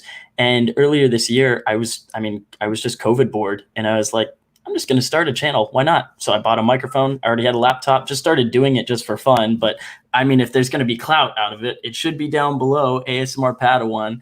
There's some Star Wars related stuff. It's really cringy. I swear it's very cringy. So don't like watch it. You can just listen to it. But I guess now that it's plugged, I'm gonna start making more videos. But yeah, I'm very thankful to be on this game. It was a ton of fun. Like I said, my goal was just to make friends and have a good time and hopefully win. But that was kind of sarcastic because I didn't expect it. And, 7th isn't that bad for knowing the least out of everybody in the game. So, I mean, it was fun. But yeah, shameless plug there. My Instagram is Tyler Look. Follow me. But yeah, I had a blast and I really hope to play again or at least keep in touch with everyone here. Absolutely. Thank you for coming on. Absolutely. Thanks, guys. See ya. Tyler, it was good seeing you. Too. Okay, so that brings us to Nathan being safe from the bounty. And this round was basically Geneva versus Mike for most of the round. And then I was shocked by the result, as I mean, we didn't even know. I didn't find out till basically this morning how the votes actually went. I was confused as to who actually voted for Geneva, and I was completely wrong. So I know there's a lot to talk about here. So how did we actually get to that vote? Because it didn't seem like it was going the way it actually did. Do you want me to go? Okay, I'll go. So after yeah, cool. After he left, I was like, oh my God, I'm alone in this game. Like, I'm totally alone. I know everybody else has some sort of tie. I'm just going to throw a Hail Mary and act outlandish so people bring me to a final 2 thinking they'll win. That's the only thing I could think of to save my game. And I just kept on trying to push Geneva out because I thought that maybe there was an opportunity. Like I said, strong player. I was scared of Geneva out of everybody in this game, because I knew she had ties with people and everybody talked about her in such a positive way. And I was just like, I need Geneva out. She was my target last round, so why not make it public? And that was where my head was at, pretty much. And my head was at Mike, because I'm like, well, clearly, it's over. So for me, the easiest person to go after is Mike, because the last round, it didn't work. And, so I felt a bit more confident trying to go after Mike. And, I think this is basically a similar situation to what happened to me at Final 5 with 6-5, where, kind of Mike expressed Geneva's a returning player. So, and she's going to win. And to me, I just honestly, I hate that argument. I really do. I get why you did it, but to me, when you see returning players, some people go out first, some people go out fourth, some people go out fifth. My first game, I went out, I was 13th place, but people were still saying at Final 5 last time, oh, Geneva's going to win. I'm like, how do you know I'm going to win? Just because I'm a returning player doesn't mean I'm going to win. What if I didn't play a good game? Honestly, and that's why I did ask you, I was like, what is my resume? Because at that point, I just knew I was throwing a bunch of votes. I was being social, but I hadn't really even thought of my resume at that point. So that's also why I was kind of like, Mike, why don't you tell me what my game is? And to realize, and even to be like, the one thing is when you play again, people will do the same thing. They'll be like, let's get out Mike because he's played before. But just because you've played before doesn't mean you should win. And for me, the main issue was that I feel like I should be judged on my individual game that night, Yes. not on games I've played before. And so for me, that's why I really was like, calling you out for it, getting on the defensive, because I just never liked that argument, because it's going to get to a point where we've all played before many times. But that doesn't mean necessarily, what if I was speechless at Final 2 and I was just like, oh, it's possible that I could have not thought of what to say if Tommy was there and Tommy had this whole thing and he could have won. We don't know. I didn't even make it to Final 5 or 4 to know if really that I was playing this. And maybe if I got you out at 6, maybe that would be a way for me to say yes, I am playing a really good game, and people could justify that to get me out. But I didn't really feel in that moment, aside from what had transpired maybe the last round, that things were really going my way, because also I didn't really know where I stood with a lot of people who remained. A lot of my allies and people I was working with went out prior, and like really Tommy was the only person I knew for sure. And then like Nathan, you know, I was, you know, like like in the safety chain, he even said like, let's keep the POC thing going. So like I felt like, you know, an obligation to work with Nathan too. So I think, you know, that round was definitely like confusing. I've never like gone at it. Like, I mean, I did a bit with Ryan the last time, but this time, final 7 and 6, that was really crazy for me. I'm going to say that. Yeah. But you can go, Nathan. I already talked. Yeah, I was going to say, I agree, Geneva, with what you were saying. And one of the reasons why it was a good play on Mike's part was the way that he was acting really made me think, if it's a binary choice between Mike and Geneva, I think I have a better shot of beating Mike because he's rubbing a lot of people the wrong way. And I felt like you could really belt out at the end of why you're so like passionate about the game. And like, you know, I didn't think that Mike was capable of that. And, you know, maybe that was me underestimating him. But I felt like he had rubbed people a little bit the wrong way with how he was so vocal and so aggressive towards targeting you. And so that's sort of why I sided with him and voted against you. But so for me, this was a round. So a lot of my game is just like, I have this playing this, like in my head, I'm like thinking through every scenario. And for me, I play a game, and I did it in my first one, and I got criticized for keeping Ian in so far. I kind of gamble sometimes with big players because I just, in my gut, I feel like I can take them out at 5 and 4. So I felt like, for me as someone who is, I don't know if my game's under the radar, but it's like, I felt like Mike and Geneva were obvious threats. Keep them. To me, the threats were Jessica and Ben, because I felt like they were not getting talked about at all. And so that was like, this was me pushing them. So like, this was me voting. I voted Ben this round, and I was trying to get, I don't know if anyone joined me. I was trying to get people on Ben. And then this is where I ran into a dilemma because I had an LOS, and it was, do I play this on Geneva and save her, or and hopefully Ben goes home, but maybe, you know, maybe a fluke happens and someone else, you know, maybe I go home. And so for me, I thought that it was better to make sure I was safe. And I felt like I could lose Geneva here. And then I felt like I could push Ben and Jessica, because now it's me, Mike, and Nathan, who really are individuals and an obvious pair, that I felt like I could push Ben out the next round. And then I felt like I get, so my plan was then Ben the next round, and then Mike at the end, because it's very obvious that we had to get him at final 4. And I felt, you know, we'll get into it later. I keep saying that, this is my new catchphrase. I felt like Mike was going to respect my game, you know, as much as he did terrify me in that at the end, but I did feel that. So like this was where I saw my end game. Like this was where, okay, I have to lose Geneva here as much as I don't want to. I'm not going to vote for her though. I wasn't going to do that because I was hoping that Ben would go instead. But if I lost her, I was like, it's better for me in the end game. I wish I did know that you did vote that way though, because I didn't know. I didn't know because either. like the thing was I voted Mike because obviously I was like, Mike is definitely voting me. There's no way he's not voting me, so I have to vote Mike. So I think that like if I knew that there were votes going in another direction, that would have been a possibility where you wouldn't have necessarily lost me, but you also wouldn't, you know, like had to vote Mike per se. But like that's I think the situation. I just didn't want to. I feel like I'm not a big yeller, so it's like I would say things. I'd be like, "We need to go Ben here," and I felt like it gets lost in the message because I kept trying to. Everyone kept pitching Mike and Geneva, and I feel like in the last couple of rounds I kept trying to pitch, and I felt like people, if they heard me, they should jump on the third option, because to me it's like, this is an obvious fight. Let's go for this third option. But I think, and that's something I think I need to work on, is I do think I need to be louder in those chances. But again, it's hard. It's like, am I then too loud, you know? Mm-hmm.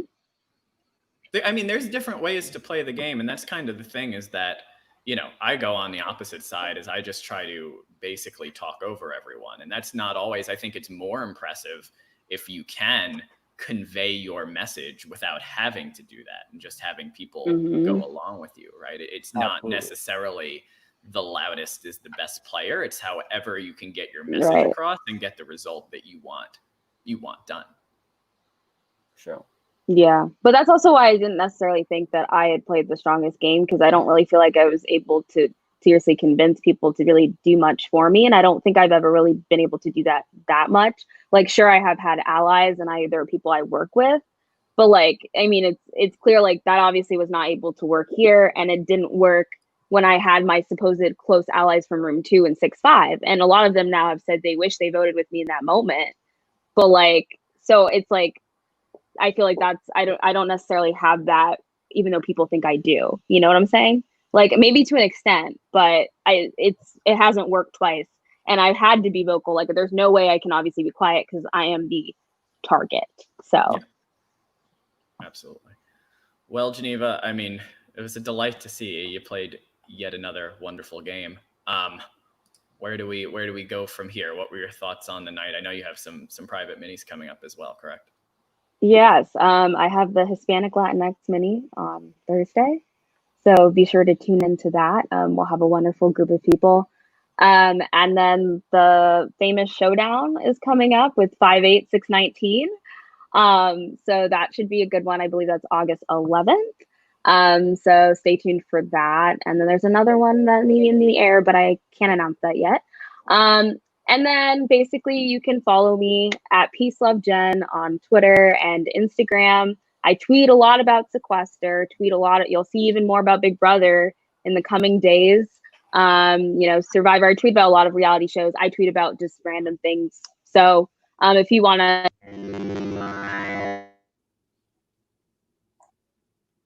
definitely follow me there. Absolutely. Quickly before you go, I want to touch on just your jury vote. How did you vote at Final 2 and why? Right. So once I got to the jury room, at that point, I knew that Tommy was playing the strongest game. And since I was aware of Tommy's game and watched Tommy's game, the fact I was like, if Tommy makes it to the Final 2, he's most likely going to have my vote. Part of it was, a loyalty thing. Another aspect of it was like, I knew that he had a lot of strong bonds with people and he was able to really, really control the game. So like, I saw that from that personal standpoint. And I was like, even though like, I think, Nathan a lot mentioned in his like Final 2 speech, like me voting me out, I really feel like Mike was maybe more responsible for that because he was more vocal. I think your vote definitely counted, Nathan. But like for me, like I really felt like Mike was more responsible for that.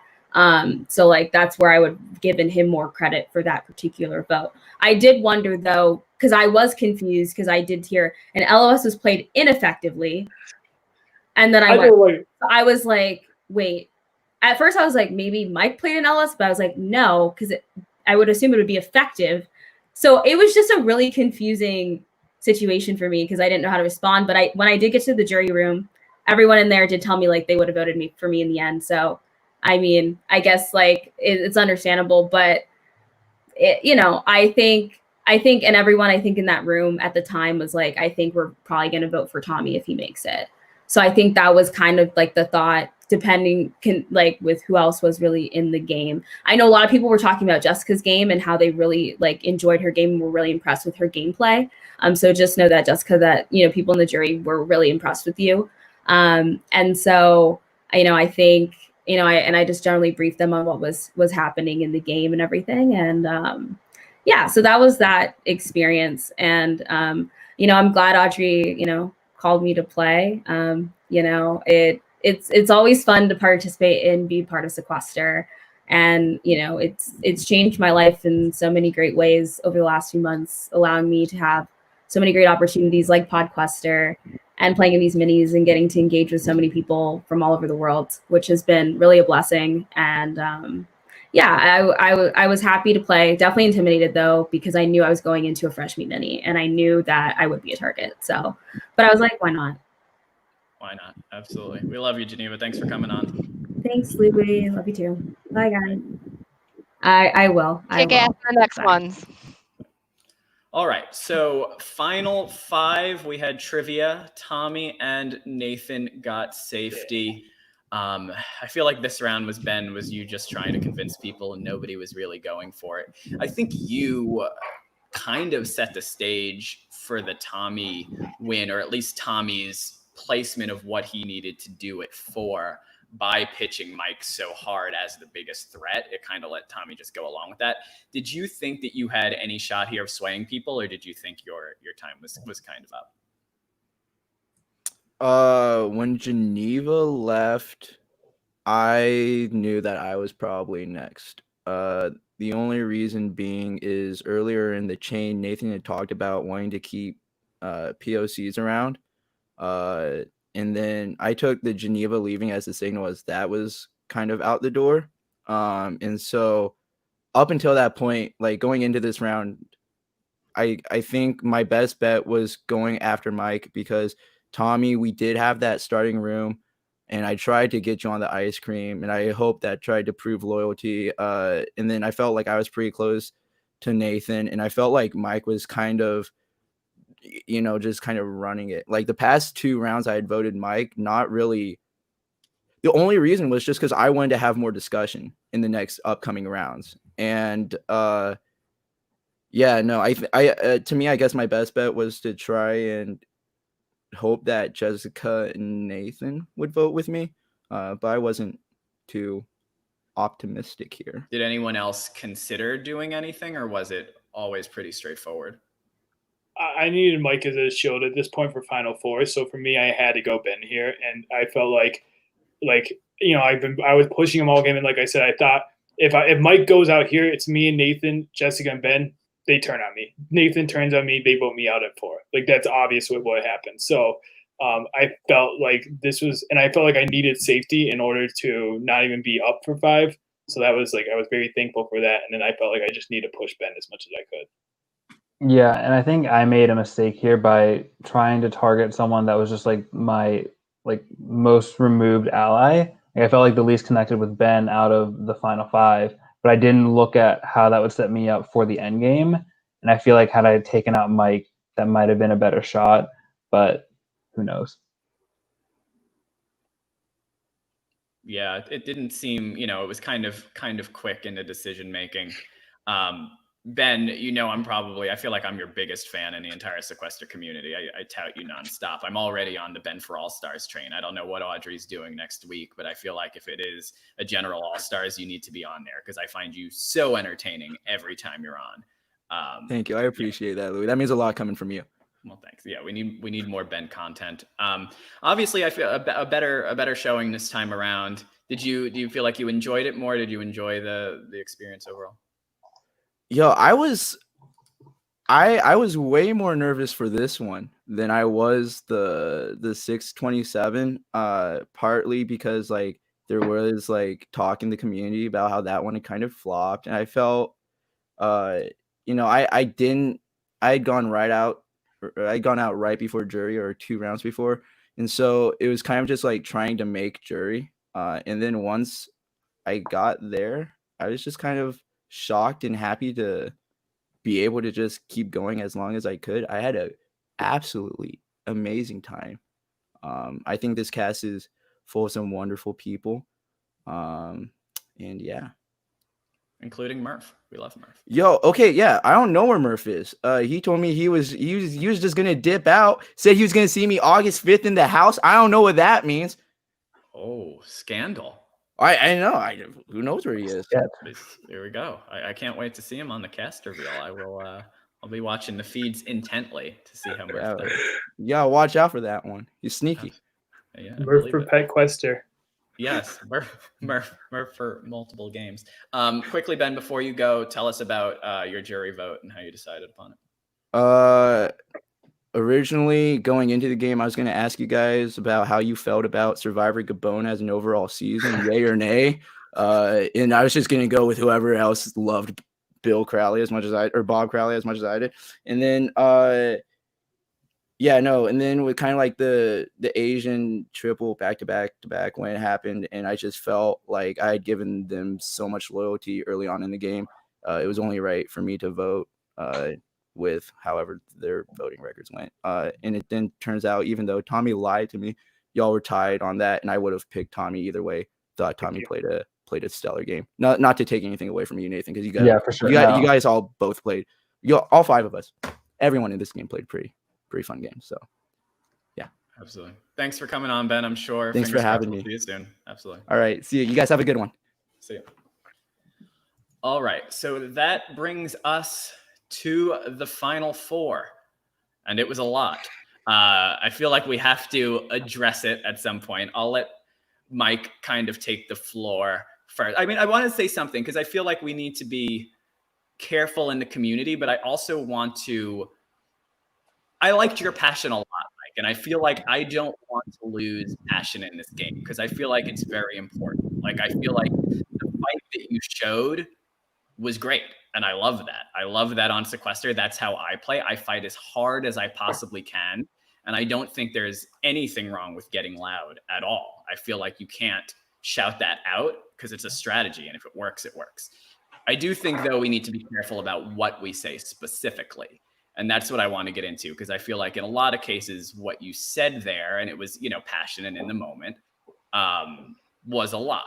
And it kind of, you know, put down Jessica's game. So I obviously want to, you know, bring that up, let you talk about it, let Jessica talk about it. Yeah, for sure. Jessica, just as I apologize to Geneva to her face, I do intensely apologize for what I said. It was in the moment, and I was trying at that point. Like I said, my back was against the wall, and I let passion take over anything. If we're being real out of this four, my game was the worst.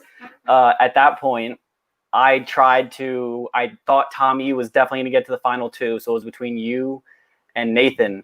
I knew I was going to get voted out either way. But for some reason, I had this suspicion that you were gunning for me as well, because I thought you were aligned with Geneva, and which didn't even happen. But at the end of the day, you know, the manner in which I said things, calling your game crap, you know, that's totally on me. You're a wonderful person, I'm sure, from what we saw the 4 hours. And, you know, a lot of people, first off, I didn't know the Sequester community was thousands of people. This is my first mini. So my friend, his name is Chris. He played the 619 mini. He got a top 5 with Katie won that one. And he was like, yeah, you should sign up. So I signed up for Patreon literally 2 days ago. I sent in a video and somehow I got chosen. So I was like, oh, whatever. So I didn't know that this was such a big thing.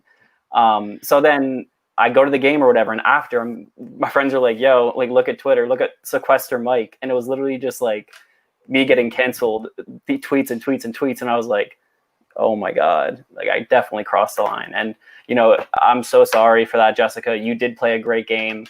And I'm once again apologizing sincerely. Well, thank you. To be honest, like, I didn't take anything to heart. What you said. Some of the things I'm like, well, that was rude. But I'm like, no, I didn't play that shitty of a game, or as you call it, like a pussy game. I did play under the radar, but I wasn't a floater. I built the social alliances that kept me alive. My name was thrown out multiple rounds, but my alliance had my back. And then I had theirs. I kept their names out of people. So, like, I knew I had a good game. And it was also my first mini ever playing. And actually, my husband is the one who got me to sign up, and he was in the same mini as your friend. 19? Yeah. So yeah, Oh, wow. Andrew. Yeah, by the way, YouTube and Twitter, Jason Marcus is not my husband. It's Andrew. So Jason's my brother-in-law. So. Okay. And there's another Justin Yes, Marcus. I was going to comment. I was going to comment on that at some point because I was so happy to see you there, Jessica. I mean, Katie let me know pre-game, but I mean, I love Andrew. I played with Andrew in the emo mini. Yes. And like, I love that the whole family has come together to play this game. I feel like the Marcuses are passionate about the Marcuses are passionate. So yeah, I've seen all the minis and things because Andrew watches every single one of them. So it's like, I'm kind of watching it because it's there, but like, I'm not like engulfed as so many others. So like, Tommy, I had no idea that you won, even though Andrew probably even told me. Like, I didn't know who returner players were. Like, I was just playing this game, and actually, like, it was just kind of ongoing joke that I would, like, Jason and Andrew, they got voted out before jury, and I was like, I could get farther than you guys. And so like, my whole game here, I like realized, I'm like, oh, I don't have an end game like for this. Like, I just needed to get further than them, you know. And I also learned, don't drink 2.5 bottles of wine, because at jury I was like, I don't know what's happening. So, Like, the room's spinning, what's going on? I was just like, my bedtime's like 9:30, so like I have a toddler and I go to bed with him, so like it was just a mess. So I learned lots and lots of things. But Mike, I didn't take anything that you said to heart. I just know that you were playing a passionate game and just trying to do whatever you could to stay alive. So yeah, some of the hate I don't agree with, but everyone's allowed their opinion. But no hard feelings over here. Thank you so much. Thank you. So I want to get into the actual vote too, because I mean, after all that was done, I was surprised by the actual vote count. And I didn't understand, Mike, why you voted Tommy, because I thought you had gotten the point across that you could get him to go to the wheel. Like at first, like Tommy's name wasn't coming up. And I thought, okay, well, he's going to win the game. He's got this. And then you switched and said you would drag him. And you made it, like you played it very well. Because I don't think that there was any question that, at least in my mind, as it turned out, it probably wasn't the case. Oh, no, I questioned it. Yeah, you did. Yeah, I I did didn't. too, You were didn't so like determined in saying that that's what you were going to do. That I think Tommy believed it, but then you voted for Tommy and didn't force the wheel. So why did you vote the way you did?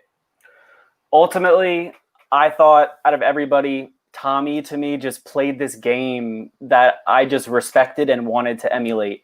And that's just facts. I voted for Tommy because at the end of the day, I knew that I was not going to make final two at this point in my head. And I said, okay, well, maybe Jessica's going to go. I'm sorry. I said, even if, Jessica gets voted out, she's going to drag me. I had no doubt in my mind after everything I just said to gun for her. So at this point, I said, I don't know what I want to do when I get voted out, because for getting dragged, it was between Nathan and Jessica, obviously. And the only reason in my head I went for Jessica was because early in the game, Nathan and I had a alliance to a certain extent, and that's what I based it off of. Simply that it just sucked because I had to choose between two really good players, but that's what happened when you get this far in the game. You guys were not my enemies throughout this whole game. Anybody that said my name, I tried to make sure they got out. JJ and Christine were examples of that, and you guys didn't. So that was why I chose Jessica to drag. Yeah, and I was pretty sure that your threat at first, I did sort of believe that you were going to drag Tommy, but then when you started complaining that why vote out you if you're perceived as the best player, I figured you're probably not going to drag Tommy. And your ranking of people's games, you had Jessica at the bottom, so I figured in your mind at least, you're either going to drag Tommy and follow through on your threat, and if you don't, then you're going to flip and drag Jessica instead. So I figured for me it was the safest bet to vote you, and I don't think you said that you were voting Tommy. I don't remember it, at least. You never. Yeah. So, and I didn't know who Tommy would have dragged. So. Yeah, and for me, so yeah, I mean, I went into that. Mike was getting hot, and I kind of, for a moment, I lost I wasn't thinking about the game because, like I said, I felt, and I don't want to go back to it too far, but I just want to say that I felt like the line was crossed, and I felt like I think what Louie said is perfect. Is words are key. I think we need to stop using that word as a negative thing and use words like quiet game or things like that. I think the word you chose was just not appropriate. We hashed this out. I don't want to but I wanted to say my piece. And so I was cool going with you. When you started to throw me, I got in my head a little bit because I saw it's hard, right? Because I saw the final two. I was like, man, it looks real shiny right now. And I was like, I feel like Mike respects game. Like in my head, I was like, Mike respects game. Mike respects game. Mike will let me get to the end. I just feel like he will. And so this is another one where I did it. I voted Jessica, literally wrote Mike right afterwards. And she's like, you can't change your vote because I always try. And I'm like, I'm so sorry. Because then I was thinking, because I know people have problems with people throwing their vote there. And so I was like, no, I have to vote Mike. I have to be strong here because it's like, I don't want to be seen as like a weak player. But in my head, I was going to throw it to Jessica. You were going to vote for Jessica. We go to a wheel. I either change my vote there or I play the odds and I hope that I'm staying. But I think I probably would have flipped to you after the tie. But I felt like if I went to a tie with you, that would have at least showed that I was willing to work with you, that you might not drag me then, because it's like, oh, at least he heard me. At least he appreciated me enough to try to keep me in the game at some point. Yeah, and I think one thing that maybe would have helped me in the end was if I did capitalize on Tommy throwing his vote and not calling the bluff. I wanted Mike out, and so I took Mike out. I think. So I don't really know if that would have changed anything, but just something I thought about. Yeah, I do think that's the best strategy there at 4, is to at least show something and vote with someone initially, because you will have the chance to get out of it. But if you do, make some sort of case that, hey, I want to do this, and then backtrack on it, it does help, and it'll soften someone's opinion, hopefully, when they are going to the drag. But yeah, so after that, it brought us to the final 2 of Tommy versus Nathan. So I kind of want to get your two's gauge of where you were and where you thought you were at when it happened. Because I was always of the opinion if Tommy made the final 2, he won. And I was waiting. I'm like, he's going to drop the bomb that he won before and let everybody know. And I was so sure the game would be over. But then Nathan, I actually think of the 2, I think you did a better job in the final 2. I think you answered the jury questions better than Tommy did. And all of a sudden I started to think, well, maybe this actually won't happen. Maybe Nathan's actually going to win this, because I thought you were, pitching your case better. Did either of you think you had it in the bag? Did either of you think you had no shot? What were you thinking going in?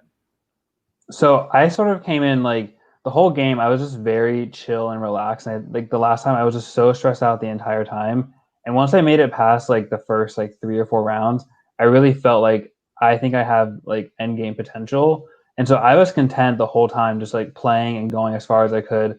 I never really when I got to the final 2, I didn't feel like I had the strongest connections with the early jurors. I felt better about the late jurors.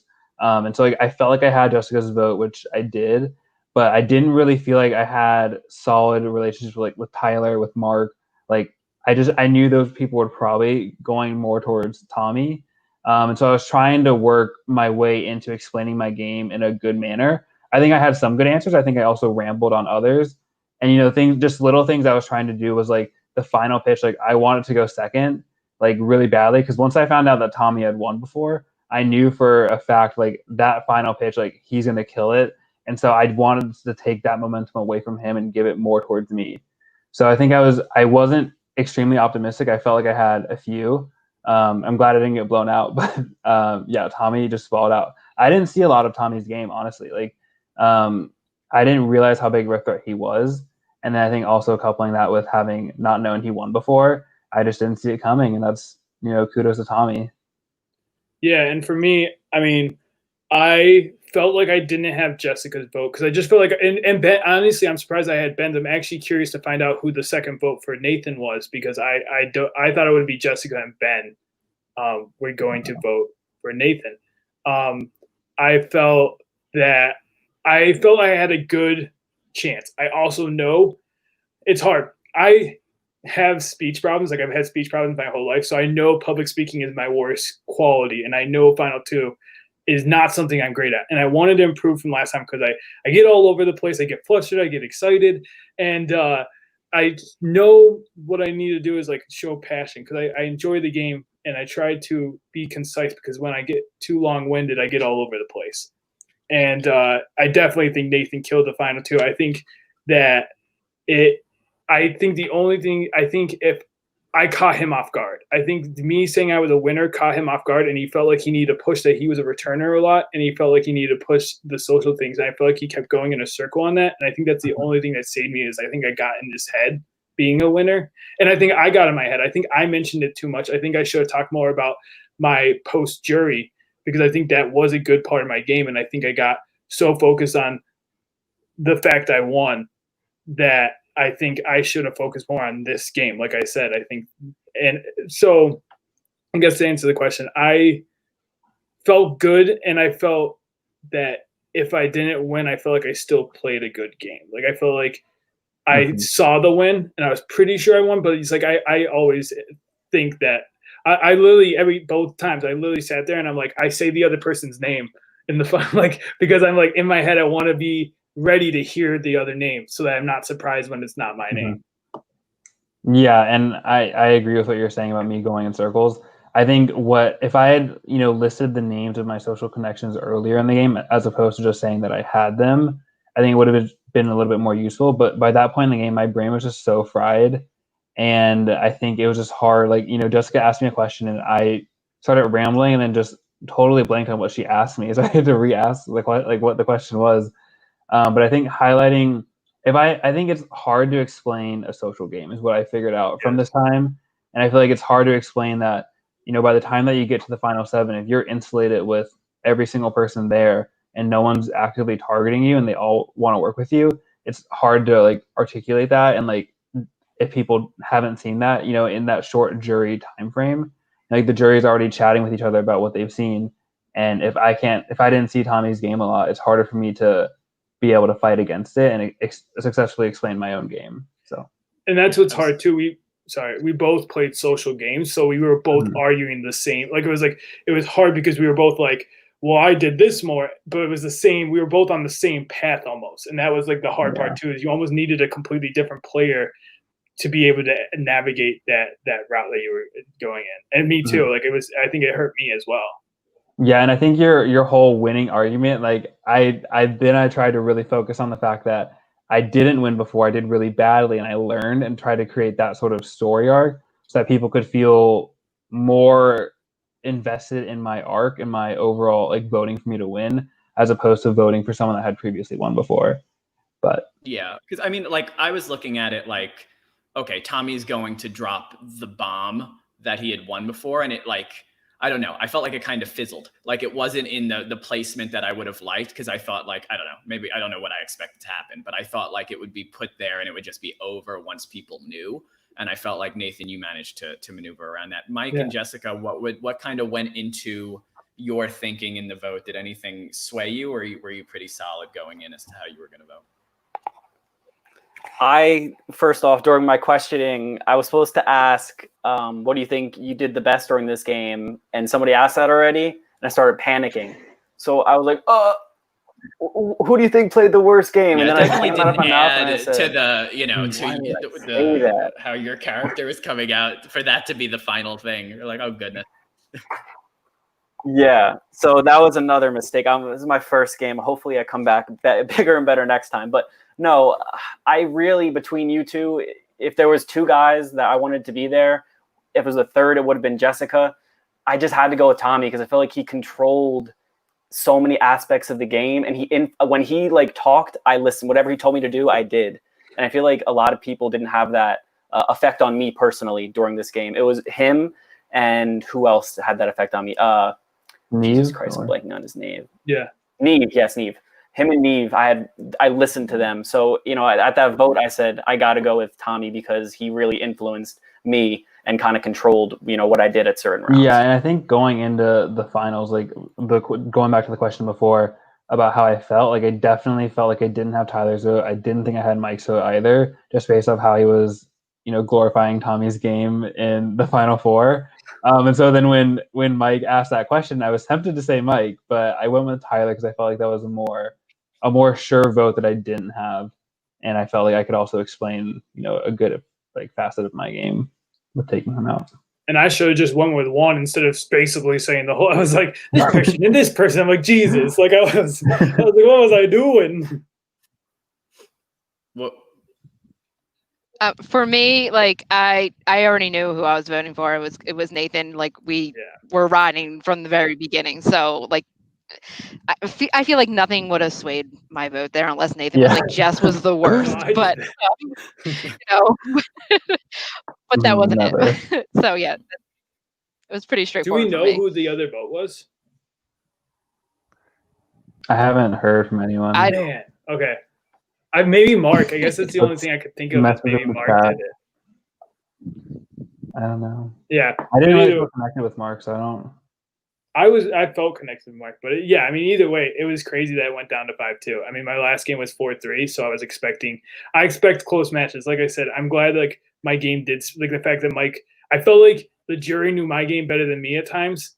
And again, I have a hard time explaining myself, and I really appreciate that like it was seen, you know, because I felt like I played good.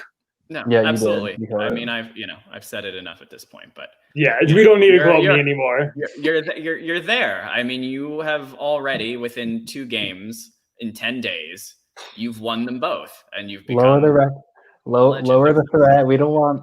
Yeah, what are you talking about, Louie? He's garbage. Well, no, I think like the fun story is like after our first win, we talked and we talked about your game, and you were like, yeah, the next goal is to be on Podquester, and you actually ended up winning another game before you got on Podquester. So there you go. So you won 2 before you got on. Well, and it's funny. It's like I went into this game, and I've talked about it. It's like I go into games, and I want to have fun. And I looked at myself before this game, and I said, you can walk away. Like I know I talked about how I was upset, and I wasn't upset with my win. I was happy with my win, and that's like I'm someone that like there's maybe like a 1% of upset and a 99% happy.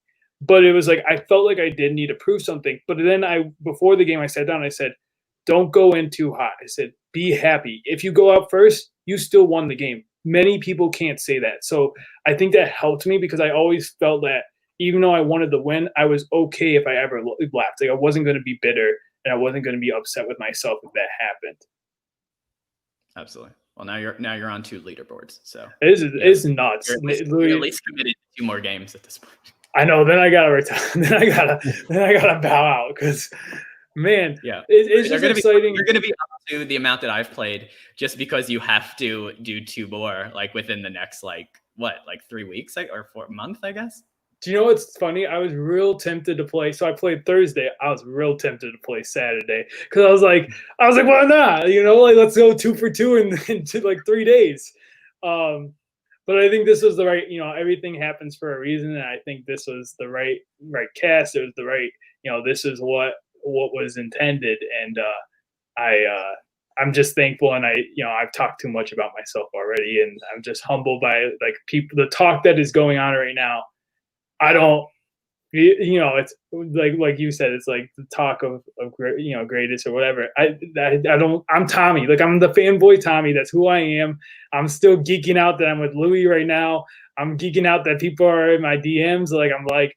Who like to me? This is Survivor. Like Sequester is my Survivor, so these are my Survivor. Like this is like reaching out to a Survivor contestant. So I'm just geeking. I'm geeking right now with everything that's going on. It's awesome. I think you're a delight, Tommy, and you're a great addition to the Sequester community as a whole, for sure. All right, let's go around, get everyone's final thoughts. Show the Twitter. Mike. Oh man. Okay. Well, I hope I brought some entertainment for everybody that watched. To my fellow castmates, especially this 3 right here. It was a pleasure playing with you guys. I went from basically knowing nothing about this game to trying to play it to getting to a Final Four. I'm very happy. To those who weren't happy with what I said, I totally get it. That's not who I am. You know, people who close to me know that. And I hope that the Twitter community will understand that I will learn from this and come back stronger than ever. And once again, congrats, Tommy, and everybody else. It was a pleasure playing. Yeah, I think anybody can say the wrong thing in the moment, but I think since then you've done the absolute right thing. You've owned up to it, and you've done nothing but apologize. So, I mean, to me, it may not be the same for others, but to me, I understand. Jessica, I'm not going to show your Twitter because you don't have one, and I'm very upset about it because you need to get one. I cannot. I've got it because I expect you to play again at some point. I have to go through Andrew to get to you. So get on the Twitter.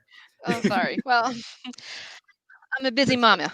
So. Do you think that you'll play again? Because it's the fact that you first mini not really following them all that closely and come in 3rd place is absolutely a testament to your gamesmanship. Yes. So if you can do that the first go around, like I'd be very curious to see what you would do the second time around. Yeah, maybe I'll actually do what I thought I was going to do this time around. I thought I'd be more aggressive and loud and more controlling of the game, but like. This was such a good cast of people, and I made actual loyalties, which I didn't think I would have. I have a sort of trust issue sometimes. So, and in this game where everyone lies, but right off the bat, our room was solid, and I made alliances along the way that I was like, oh, I can really roll with these people. I don't need to be big and loud. And then got to jury, and I was like, oh, I haven't done anything like big and loud, but I may play again. I know Andrew's thinking about putting a private mini together of like a family feud kind of deal. So a couple different families. So you get to see another Marcus join if that happens. The Marcuses have, I mean, they'll never surpass the Conradis, but the Conradis are only 2. Y'all are 3 now. So I feel like, so there could be a 4th. we love to see it. We love to see the family get involved. Yeah. Let's go over to Nathan next. Nathan, I loved your game. I feel like in a large majority of Final 2, I feel like you would have been able to take it. Like, I feel like your game was that good. But how was it playing? How was it playing again? Yeah, well, thank you for the compliment. Yeah, I loved it. I had so much fun this time. You know, I think I was a lot more relaxed this entire game. I didn't put pressure on myself. I felt cool, calm, collected, was able to, you know, make connections, make moves that I wanted to. I think I proved to myself that I was a good player, or that I am a good player. And, you know, I'm happy with Tommy. Like, Tommy was a fantastic winner. So he's a great representation of our mini, and the whole 725 cast is just full of great people. So I'm really excited to meet a lot of them outside of the game and get to know them more. Absolutely. And Tommy, we'll go to you for last words, final thoughts.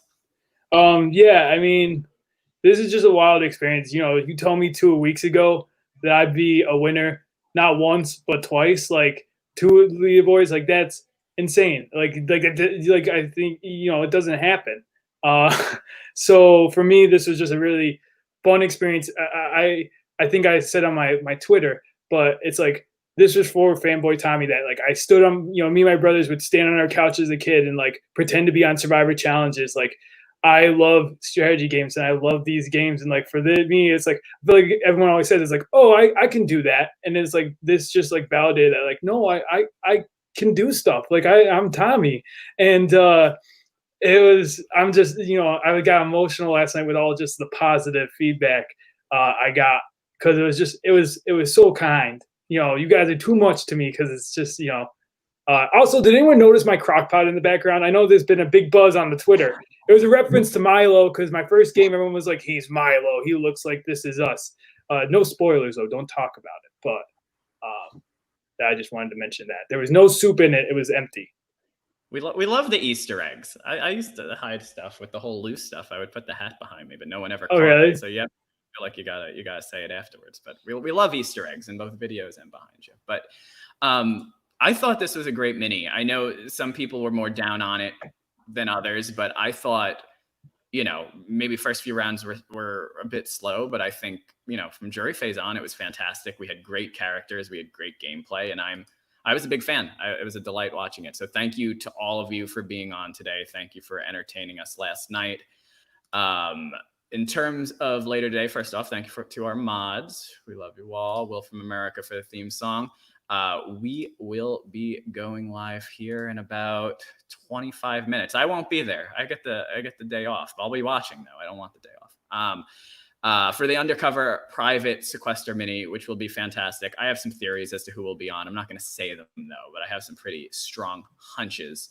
But yeah, that is all. Thank you all for joining us. And we'll see you in 25 minutes. See you out there.